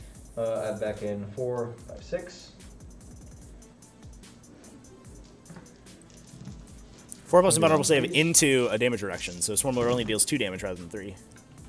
That was a good roll, though. Oh my gosh, the Symbiote Storm going ham with this Exocrine. 9, 10. 11 wounds. 12 shots, 11 wounds, 12, chat. 3, 6, 9, 12, 13. Classic Exocrine. AP minus 3, 2 damage. Currently, the combo is the Symbio Storm does not require unmodified 6s to hit, and because the Exocrine gives itself +1 to hit, it explodes then on 5s because its 5s become 6s. Which means it's twice as effective on the Exocrine and can deal enormous spikes of damage here, which is what we're seeing, and it just wipes that unit of Death Shrouds. Roll 1. Brutal.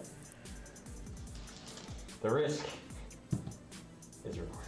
One of them alive on 1 wound. Yep. So we did CP reroll there. I'm going to have a discussion with the TOs after this game about that interaction. Are we going to put all their guns into that bloat drone over there? Might be worth having a discussion with the players for the finals match, but for now we'll let it go. Me. What if I just, you know, one up that back? No. So hitting on 4s. Well, okay. One of them hitting him on 3s. Rolling 1s. He is in the cover. Rolling 1s. Nope. Everyone else hitting on 4s, rolling 1s. So this is Hiveguard And shooting wounding into the 1 bloat priest. drone, it looks like. Trying to remove the last couple of wounds from that guy. 3 Good wound roll. Nope. The bloat drone. AP2, 5s. Damage is what? D3. Ooh, and they all go through, and that kills it. He only has 3, so. 4 wounds. Ooh, it would have been nice to see those Gene Stealers move up to try to remove those last remaining Poxwalkers to grab the objective. Exclude snorkel units, but it's within 6 inches, so 4 up. 6 inches. It blows up, taking 1 mortal within everybody in 6 inches, excluding Murgle. So It becomes a warrior. exploded. So far, chat, every single unit that can explode this game has exploded. We had a Plague Burst Crawler explode, a Hive Tyrant freak out, and a Blow Drone He's explode. going to order himself to move really close. Every time. 1 in 6 of the time it works every time. Charges. Swarmlord, point blank, into these 2. Good stuff. All right, here comes the Swarm Lord. He's in. He is, I think, running into the no charge aura. Warriors into those guys. Yep. They're in. Oh, this is so we do have warriors, excuse me, And, 10 because they have Adrenal that I Glands. missed on this side. Yeah, so they are going to be able to knock these Poxwalkers out. So regardless of how the Swarm Lord does in the center here, we're going to be knocking Chris down to a 5-point primary Oh, turn. warriors are outside? Yes, they're troops. Oh, cool. Very nice. And I think we are seeing That's all for the charge. dynamic We don't of this have to matchup do in drop. play here. You know, Samuel is able to So, basically use this board control to continue to keep Chris off balance on the primary objectives, even though Chris is absolutely mincing his opponent in attrition. Wounding on 4s because your toughness is 4. Okay, 3, 1 damage each. AP2. 6s. Oh my gosh! Yes! Mission accomplished, warriors, sort of. So we saved 2 out of 3 of the Poxwalkers with that disgustingly resilient or that He doesn't count as having charge, so I'm going to go next with the, that minus or the damage ignore roll. with the Death Shroud. Right. But that does give the Warriors a wrap, and because the Poxwalkers are fearless, they actually won't run away from that wrap. So that keeps the Warriors going. It's actually very good for Samuel here. And then this is wounding. What's your toughness? 7 reduced to 6. All right. So this is 3s, rerolling all from Arch Contaminator. So we have a swing from the Death Shroud, it looks like. Is 3. Be on his 3-up invuln, so he should be okay. And he's fine. Oh no, it takes 2. That's 2 whatever. damage. Okay. Takes 2. Okay. So now I'll pick him to fight next. Yep. And here comes the Swarm Lord swinging back. He's going to spend a CP for reroll wounds. Yep, there's the Voracious And I will Appetite. put One of the best stratagems of the Tyranid Codex. Full rerolls to 2 wound. into him and everything else into Onto, tail. no, monster in melee. So Monster or character, I believe. 2 into the lone guy, hitting on 2s. Hits, wounding on 3s. So we're just hoping for a 6 here. Nope. Give me a 6. No. Alright, Unfortunately, 2 AP that would -3. dealt a mortal wound and killed that guy on 1 wound, but we're hoping that we get a failed save here on the 4 Death big ones Shroud. or bust. 2. 2. And this is on The one guy. 4 ups. Nope. Nope, he's he's dead. dead. R.I.P. And now 4 regular swings and a tail. Hitting on 2s. 2 misses. Oh, 2 misses into the Lord of Contagion. CP reroll one of those. Unlikely that he No.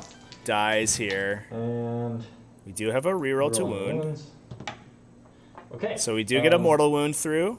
So 2 wounds, AP -3, flat 3 damage, and 1 mortal wound on top of it. And then 1 AP 0, D3 damage. Okay.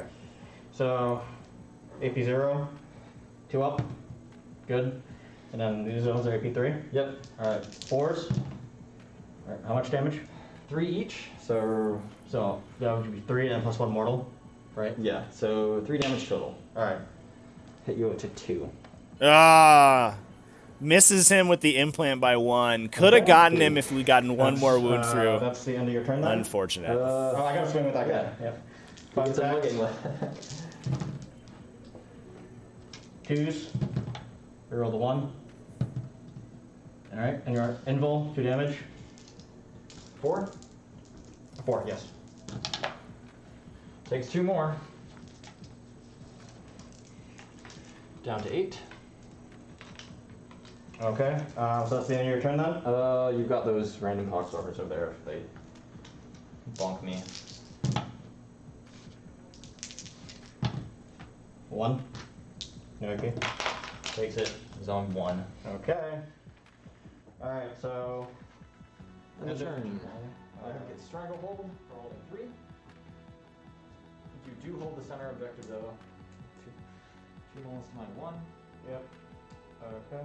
Then you got 4 more on Rod, and then 3 more on Psychic. Alright, start of my turn, I get a CP back. I control, I got 5 on primary. Yep. Alright, I'm gonna spend a CP on the Dead Walk again. Oh wait, hold on. I'm not scoring primary yet. Dead Walk again.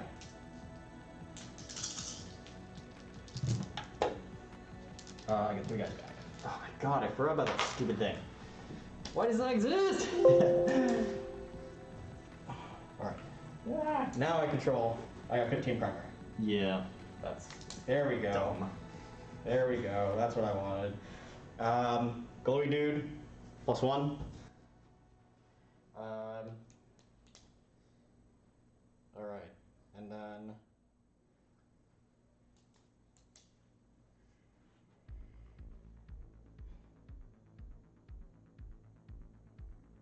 that's gonna be my command phase.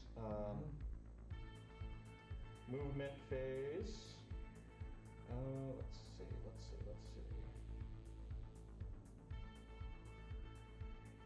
You guys are gonna fall back? No, it's 1, 3. Let's see. The thing, the new strategy. And then I realized I remembered how dumb that thing is. And chose not to. He's gonna fall back. He's gonna just reach him right there. Okay. He's Death Shroud. Right here.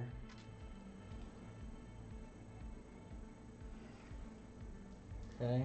I think that single dead walk again, I just swung the game. I think so too. Because that, oh god.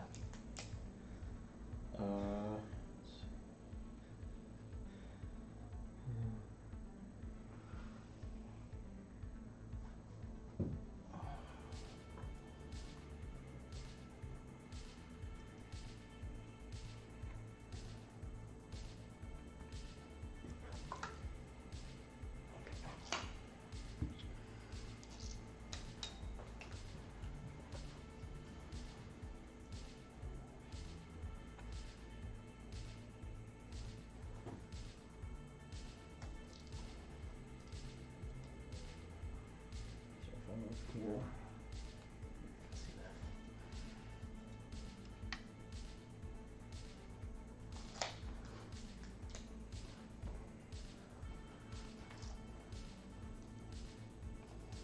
You guys OPSEC? Yeah, no. No.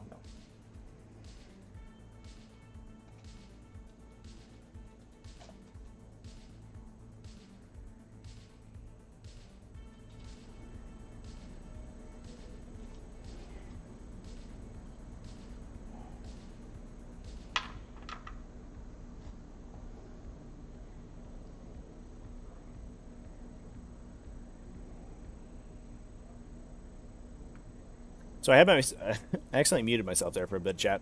I don't know what I was saying that got muted, but I was saying that I think that puts Chris a little bit of ahead in this game. He is ahead on primaries now, although he's still lacking on secondaries. But unless we see some insane saves out of the Swarmlord here this turn, I think that's going to give Chris easy access to the center of the table.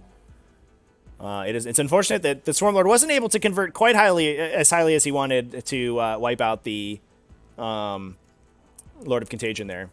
But if he had been able to do that, we would have it would have been 10 points less that Chris scored on his primary objective. But Swarmlord did about as much damage as you can expect.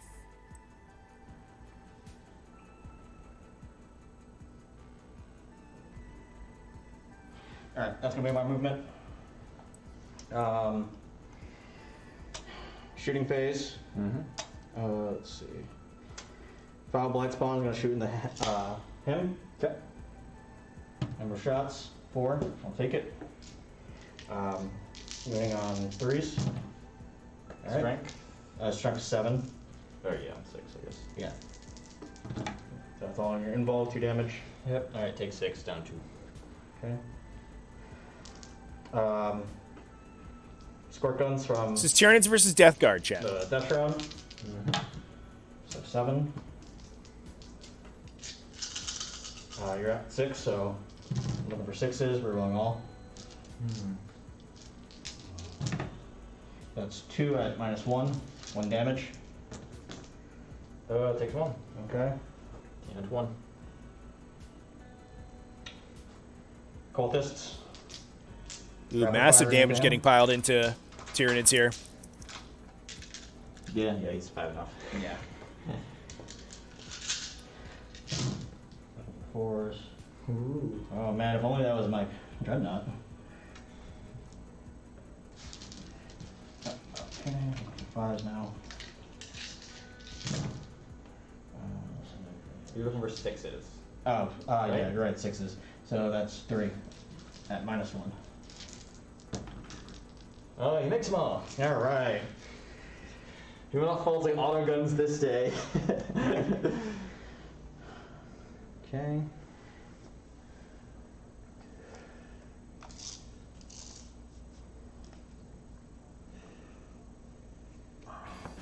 Is that in range of that dude?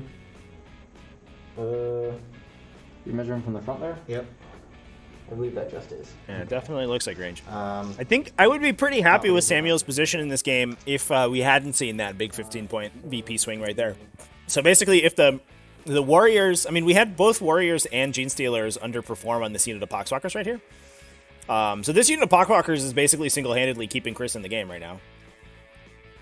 If we had, if the score was 10 points more separated, despite the fact that Samuel's losing so heavily on attrition, I think he could still convert that into a victory point lead. But unfortunately, now that the scores are so close and Chris is, has so much table presence, I think he's definitely in the driver's seat this game. But I think the game looks very close until that deadwalk again, that usage of deadwalk again, which I think was really, really good. looking for 2s. 2 guys are just dead. Yep. Um, Nice splat. Number of shots into the Gene Stealers, 6. Ugh, 6 shots into the Gene Stealer unit. Not like this. We need that unit to survive. Looking for 2s. Roll the 1. 4 on your invul. Nothing. Okay, so 4 die. Yep. Okay.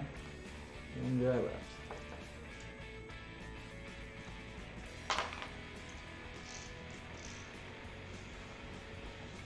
Alright.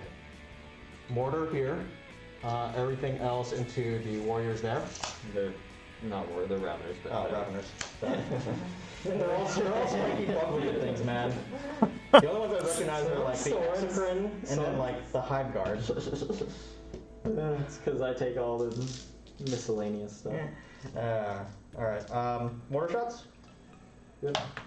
So we're down to one single Gene Stealer hanging out on the objective. Hopefully he makes his leadership check. I don't believe he's in the Swarmlord's aura, but the Swarmlord also might die. So 2. He's dead. Oh, there he goes. And that will lock out Mr. Samuel Kenney's from that primary objective points this turn. Can you see that? Ooh. Yeah, I moved it so that I can see one of the claws. Unfortunate. Right. One miss. One wound. Got that good old true line of sight. 3 plus Good, 3. good TLOS over here. Beep. Slugger shot. Just like that. That's how light works. Toughness 4? Yes. Over 3s, nothing. Okay. That's all my tanks. That's all those guys. The only ones I have left to shoot are the Dreadnoughts and no pistols. Okay.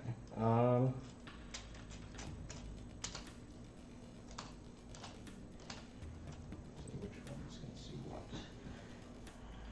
Alright, you can see the Hive Guard there. You can see the Hive Tyranids and the Exocrine. Can't see those guys anymore. Okay. So Yeah, Scouring's also a mission that tends to reward tankiness, chat, and so having the tanky army in this mission, as soon as you're able to claim that center of the table, it's if you can hold it for long enough, as we're seeing right now, it swings super hard in your favor. 45 is such a weird range. Really far. You're rolling the ones. Alright, and then 2.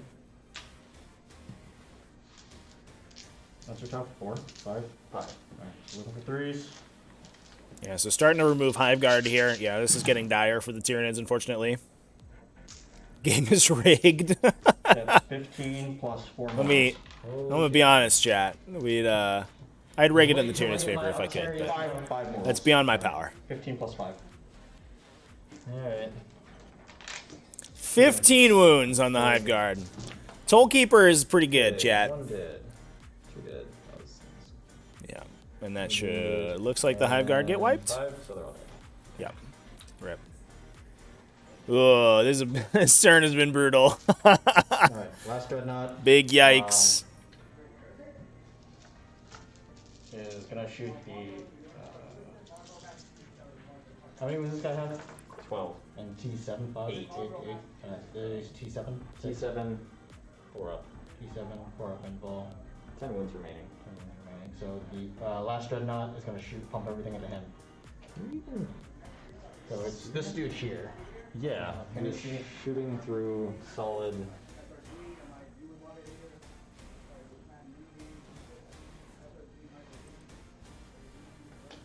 Alright, so he's just gonna shoot here then. Alright. Unless there's another target, I don't think. Oh, over here. Are missions that are relatively balanced, or Each of these guys. are missions that are relatively balanced, or most have an advantage for X characteristic? Some of the missions are balanced, and some are less balanced. Scouring tends to be one of the swingiest. Some of them tend to encourage like different styles of play.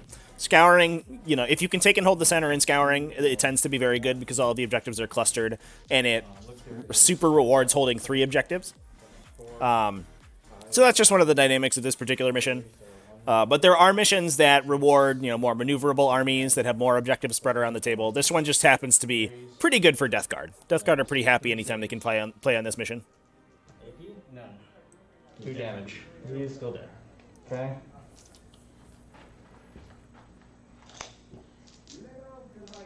And then the other 8 into the warrior. Over 3s again. No explodes. He is toughness 4. Yep. 3 now because of the box blockers. We're looking for 2s.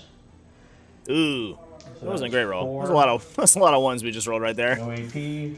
Stay strong, warrior. Oh no, he did not stay strong. R.I.P. All right, that is all of my. Oh, man, that went... that turn went super south for Samuel, unfortunately. Swarmlord down to 1, couple wounds chipped off of the other monsters, and we're down to 2 Raveners, a Broodlord, and the 2 guys in the back. All the Hive Guard removed, all of the Obsec removed. Ugh. That was a swing against the Tyranids, but that is how playing Tyranids do be sometimes. You end up trading your army for primary objective points, and if it doesn't work fast enough, it doesn't work at all. Start profile again.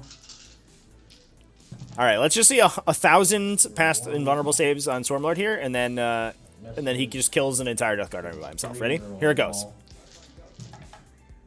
A bunch of whiffs. That was a bad roll. Reroll was still not great, but less bad. Saves on your invul. 2 So here's 7 3-ups we're about to make. 3 up invuln. Easy. Easy peasy. Dead. There's just Tails one. Enjoy CP reroll it. You have a CP. I do.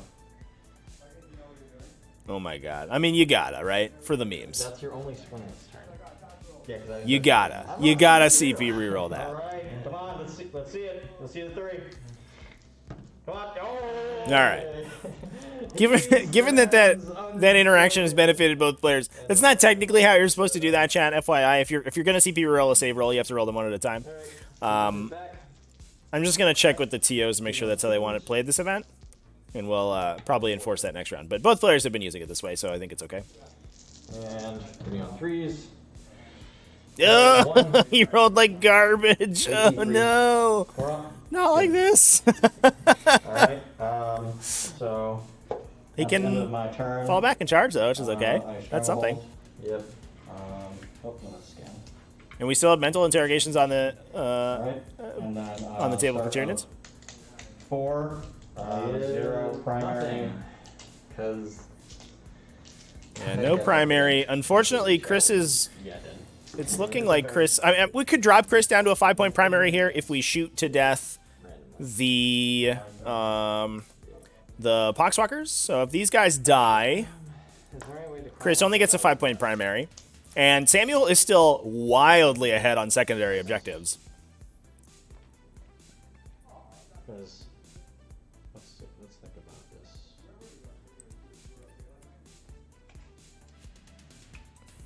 You're not Obsec, are you? No. Can I disrupt your strategic scan by moving on to it? Or by stealing it from you halfway through the process? I don't believe that that's how that works. I think, yeah, I'm My instinct fairly tells me sure no. it only checks when you perform the strategic scan. No, I have to be dead. You have to be dead. Yeah. Alright. I just can't start it when there's anybody on it. It completes if I'm alive at the start of the next scan phase. Okay. Or end of next scan. So we might be trying to grab this objective away from the Death Shroud Terminators. This is a. Do we have any OBSEC models left over there? 60. 60. So you need to get 36 for Rod. Yeah, 36 for Rod. Can you command yourself to move that far? Yeah, I can double move if I want, but I can't single move. So we might be looking for a metabolic overdrive. That'll be our 1 CP for the turn to get those Raveners into a position to retrieve Octaria's data, to maximize that. I'm gonna hit the head real quick. We have also, obviously, the psychic interrogation points left. So we have a potential another 7 points on secondaries we could score for Samuel this turn. CP. I guess I'm on stream still, so. Yeah, we're watching you, Sam. CP to metabolic overdrive. Here's the overdrive. See if either of them die. One of them takes a wound. We do have a wound. But that will get them in range to Octaria's data, so we should get the full 12 there. 1, 2, 1, 2 here. I think this, Chris might be able to clinch this on the bottom round 5 scoring, but Samuel can make it real close. Shoot off of here.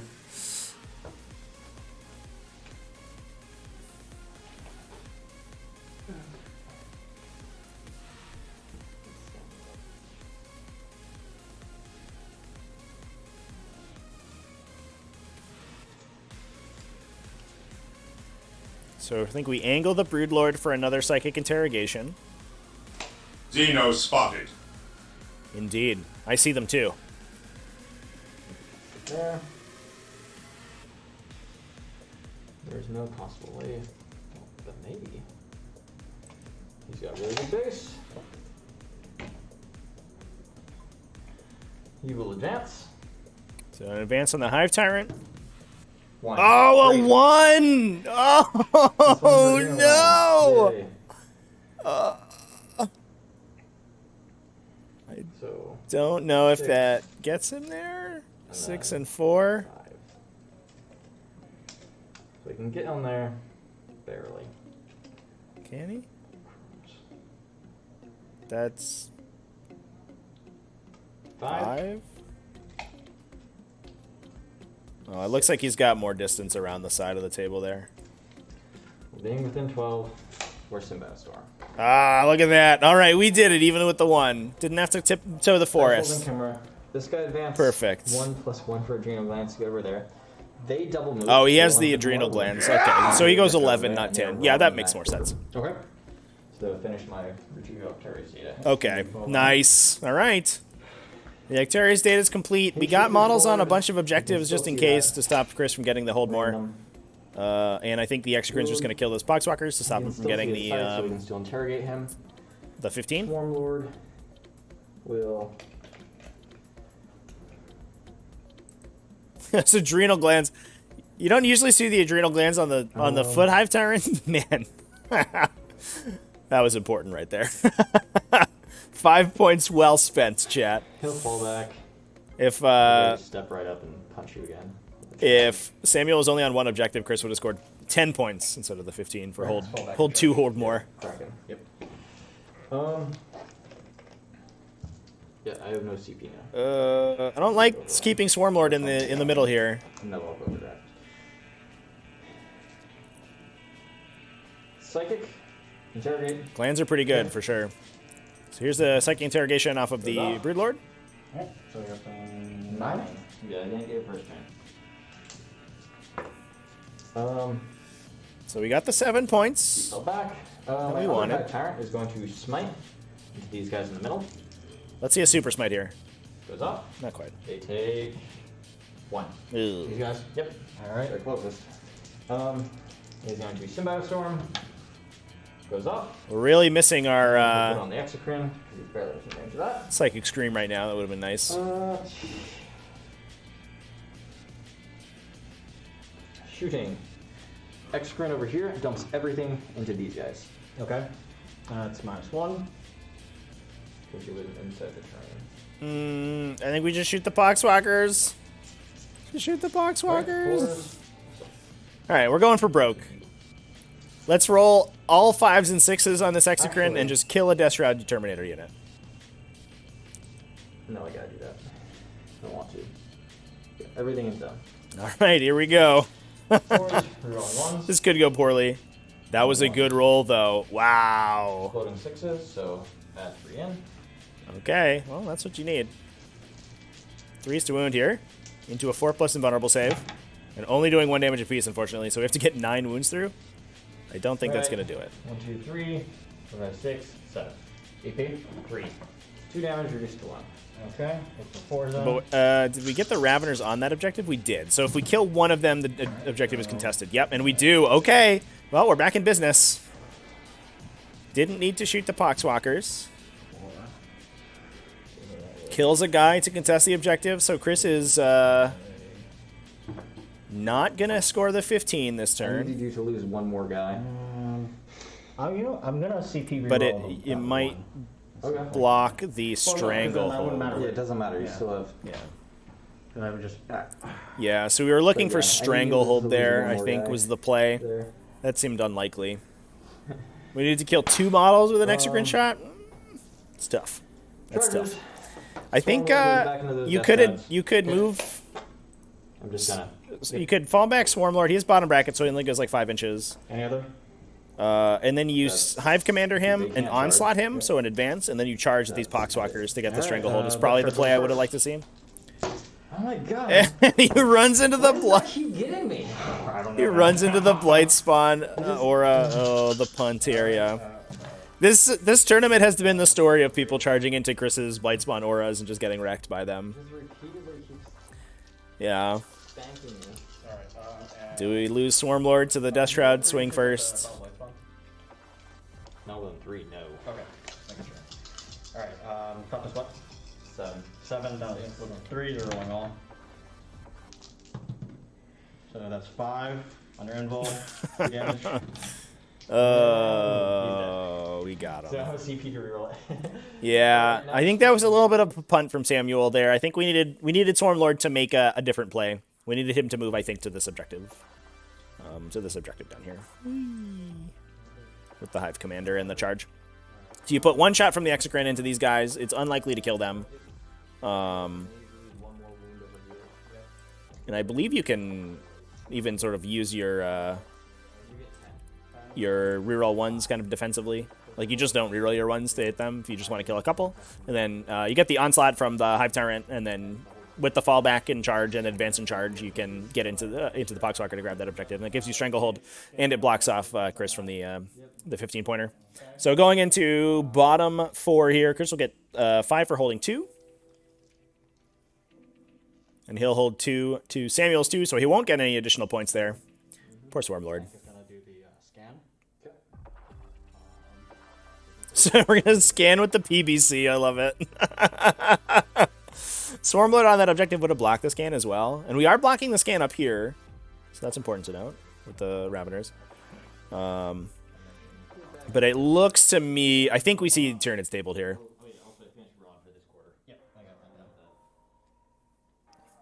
We will easily get Stranglehold this turn.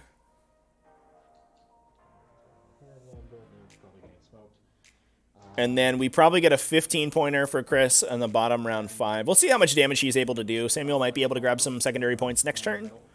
And if he's able to do that, he may be able to make it a close game. But I think Chris is going to win on the bottom round 5 scoring. Right. Well, he's actioning. He does an aura. You're right. So actually the... Because what, you could charge here, right? Yeah. Sort of.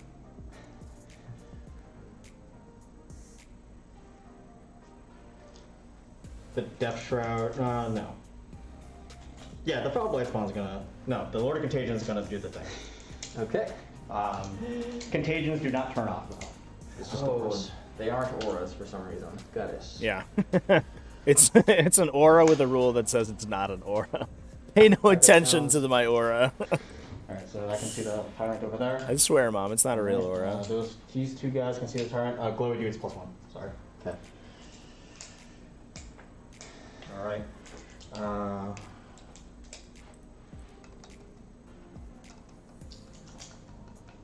many wounds is he? 6. 6? Okay. I don't think I can possibly move. I cannot possibly move the C hem, I don't think.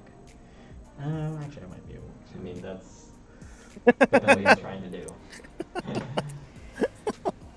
So, he's gonna move here, and then I see. No, I still can't, so I'm just gonna leave him where he is. Okay. That's gonna be all of my movement. Okay. So, action there from the Glory Contagion. Shooting. Can't shoot with them. Mm-hmm. Let's see. I can't shoot with them. I can shoot the Exocrine, but I'm not going to shoot with the Exocrine. So, squirt guns into the Tyrant. Okay. 4. 6s. Rerolling. Nothing. Okay. Blightspawn, I don't think he's in range of anything. No. Okay. Let's see. Squirt guns from the other guys. Okay. To the Raveners. 10.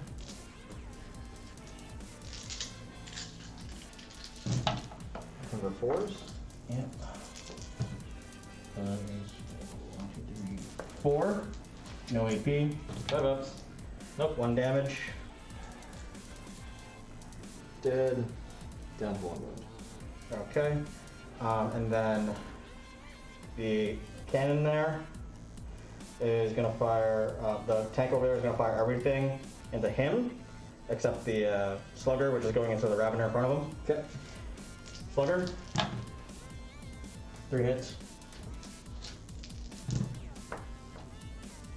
2 wounds. He's dead. Okay.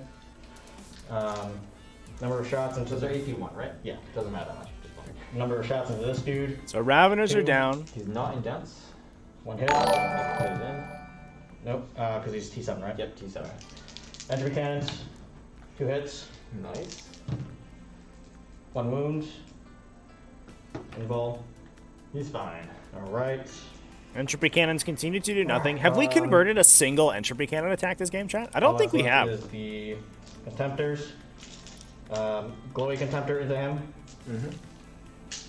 Now this game will be fine on time, chat. 2s. Samuel only needs to make a few plays on his coming turn, and Chris is More. probably just needs to pass turn and say go. Yeah, we'll be fine on time. There's still about 28 minutes left in the round, I think. 27 minutes left in the round. What's shooting this? No scores in from the other table so far, so we don't know who our other undefeated player is going to be. But we'll Not in contagion range of anybody. There's strength 6. Yep, you're tough to I'll start. report back as soon as we know. Yes. So you need 5. Oh, sorry. I'm like, so what do you got 6s? It was a long night last night, man. Oh yeah, I was there too. Alright, no rerolls. Yeah, the event started very late yesterday, 5 unfortunately. plus 3 mortals. So we were up playing for a while. 5. No AP. Yep. So 3 hits. So 2, and then 3 mortals. Yep. So No fill pen? no. Okay. I thought that was Swarm Lord's power. Okay. Yes, Other Contemptor. Same deal. Except I'm looking for 3s. No explodes. But all hit. I'll take it. Toll Contemptor Dreadnoughts, chat. They're so strong. 5. Oh my god. So It's crazy how much sort of Adeptus Mechanicus and Drukhari overshadowed 5 how plus powerful 3 this build mortals. is for Death Guard. I haven't seen it on that's stream all in same. so long, but it's nice to remember every once in a while. Because he needed to. Death Guard can just shoot you to death. Thanks for the follows, everybody. I appreciate it. That is going Hope everyone's to enjoying the coverage be today. my turn because I don't have anything in charge ranges. So I get 3 on Stranglehold. Yep. Alright. You at 9. Yep. Let's see. Then I got him. I did. So start of your turn. last turn. 5 CP. You have 5 on thing. So round 5, we will get 5 on primary for Samuel. That's a big deal. 3. He's up 3 points so far. Alright, Only 3 models, so I'm I don't literally think we can stranglehold I have 3 models. I have 3 bottles and they only use Unless- a point. unless Samuel's able to kill someone off of. I Oh, think no, X that's not can even gonna do it. move far enough. I can double move them. You could double, but I mean, Yeah, then he can't. you're already. The only thing you could score is Stranglehold, right? Yeah, pretty much. We could psychic interrogation, right? Interrogate, stranglehold, and deny you whatever points. So to get Stranglehold, you'd have to. So there's only 3 available I actually don't think you can get Stranglehold on psychic interrogation. Yeah. because you have no OPSEC. So I think Samuel goes up to 55 points, I'd have to kill. and then Chris scores shooting, a stranglehold, then a melee 15-point combat. primary, I have. and I have the 3 rest CP. doesn't matter. Right. So he goes up another 18 to 70, Tally Manning. or to 67. Yeah. So 67-55 looks like Oh, it's going to yeah. be our final score. Close game, Run chat. over there and dive 67-55 is a 12-point differential. Oh, If we didn't give up that oh, 15-point yeah. primary, the turn that the Poxwalkers survived and regenerated themselves, down here on Objective 1, that would have been a 2-point differential. And I think, like, literally that could be anything. And, you know, a 2-point differential, you can take some risks and you can play a little bit more aggressively. And if we'd strangleholded last turn from Samuel, he would have won the game, actually. 65. I think if Swarmlord had made the play to pull out of the center here and run around the table, if we were at that 2-point differential, then Samuel wins the Coldest are game. not on. This game was crazy close, chat. These are my only OPSEC dudes. I think it's very emblematic of you know how powerful Tyranids are as an army, because this is you know I think pretty obviously, this matchup isn't the worst for them, but it's not a good matchup on the Scouring, and they're still able to pull it back to a really close game just using the fact that they're so freaking fast. Psychic. And it definitely displays the dynamic of the matchup where, you know, Death Guard want to plot up the table, they want to do damage at range, and they want to just hold down the center of the table as much as possible, and Tyranids want to dance around the sides, grab those secondary objective points, keep their opponent off balance, and that's what both of these players tried to do. We got a Perils. Will eat 2 mortal wounds. Did he kill himself with the Perils there? Did he die? He is going to Symbio Storm. Oh, no, that was the Broodlord. Okay, high rolls. Boost Exo, and then smite these guys. Yep. Okay, yeah, so the Good Broodlord. Take 3. Got the interrogation. That's fine. Where did that guy go? He ran away in the back? Oh, yeah, he's back here. Can't possibly move far after that. He's hanging out over here. He's fine.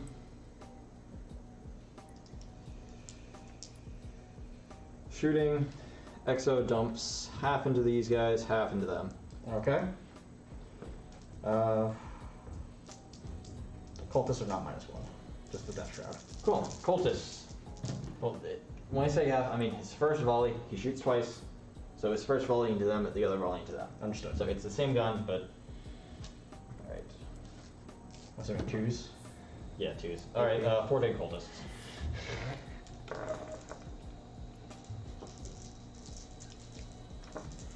Yeah, the cursed dice has made it really fun, chat, for sure. Ones. We had some spikes high and low on both players' sides. This game was awesome. This is a super fun game to watch. 4. AP3. 4 ups. It was Chris's game to lose, and I think Samuel made him work for it. It's DR. Alright, so... Super, super good game. And last guy in 1 wound.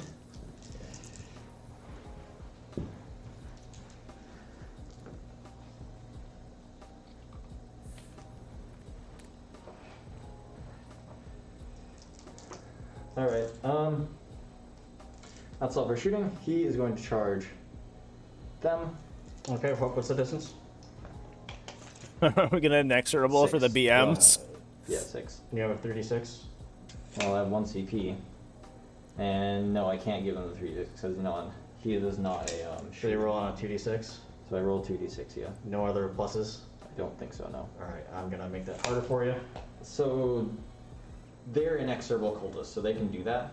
It's just inexorable, yep. Alright, 8-inch charge then. I missed it. Let's see the 8, come on. I'm not sure this matters. There you Ah, go. there's a 10. He makes it through the inexorable stratagem. Can we murder the cultist to take the objective, or to contest the objective? I think that's just going to make it harder for Chris to get the 15 points, but all he has to do is kill that Rude Lord, and he Alright, gets it everything anyway. into cultists. Hitting on 2. I'm not sure it makes a huge difference. 6 swings. Of course.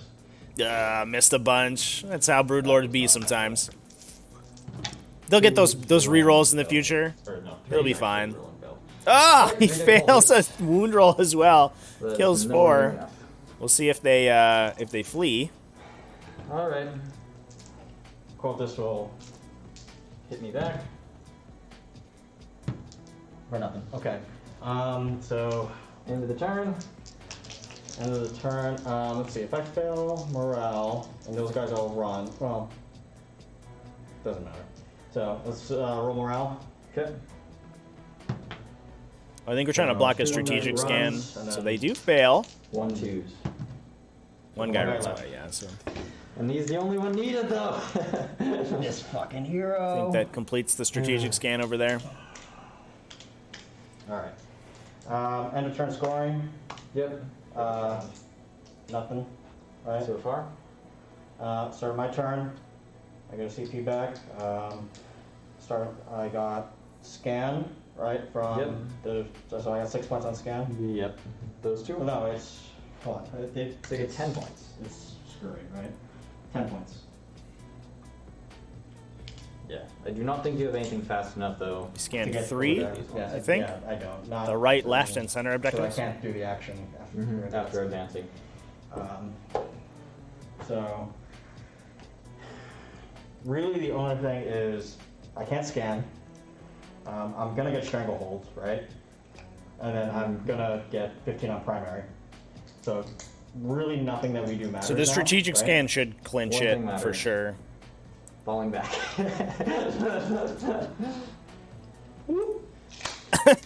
That's it. That's game. I'm not heroic intervention into you. Oh, is he character? He's a character, yeah. So 6 inches. All right, fine. Yeah. Yeah, that would have blocked the Maybe 15 raise pointer. the charge rate I don't think it would have made a huge difference. Just reduced Chris's score for the BM. 15. Ha. So I won't do you like that. So with those extra strategic scan points, we should be at a 77. It looks like for Chris. 10 to the last because you killed the tank, right? Yeah. Yippee. Alright, so I got 77 to 58. 10, 12, 10, and then 35 on primary, and 15, 9, 12, 12. So you would have 32 there.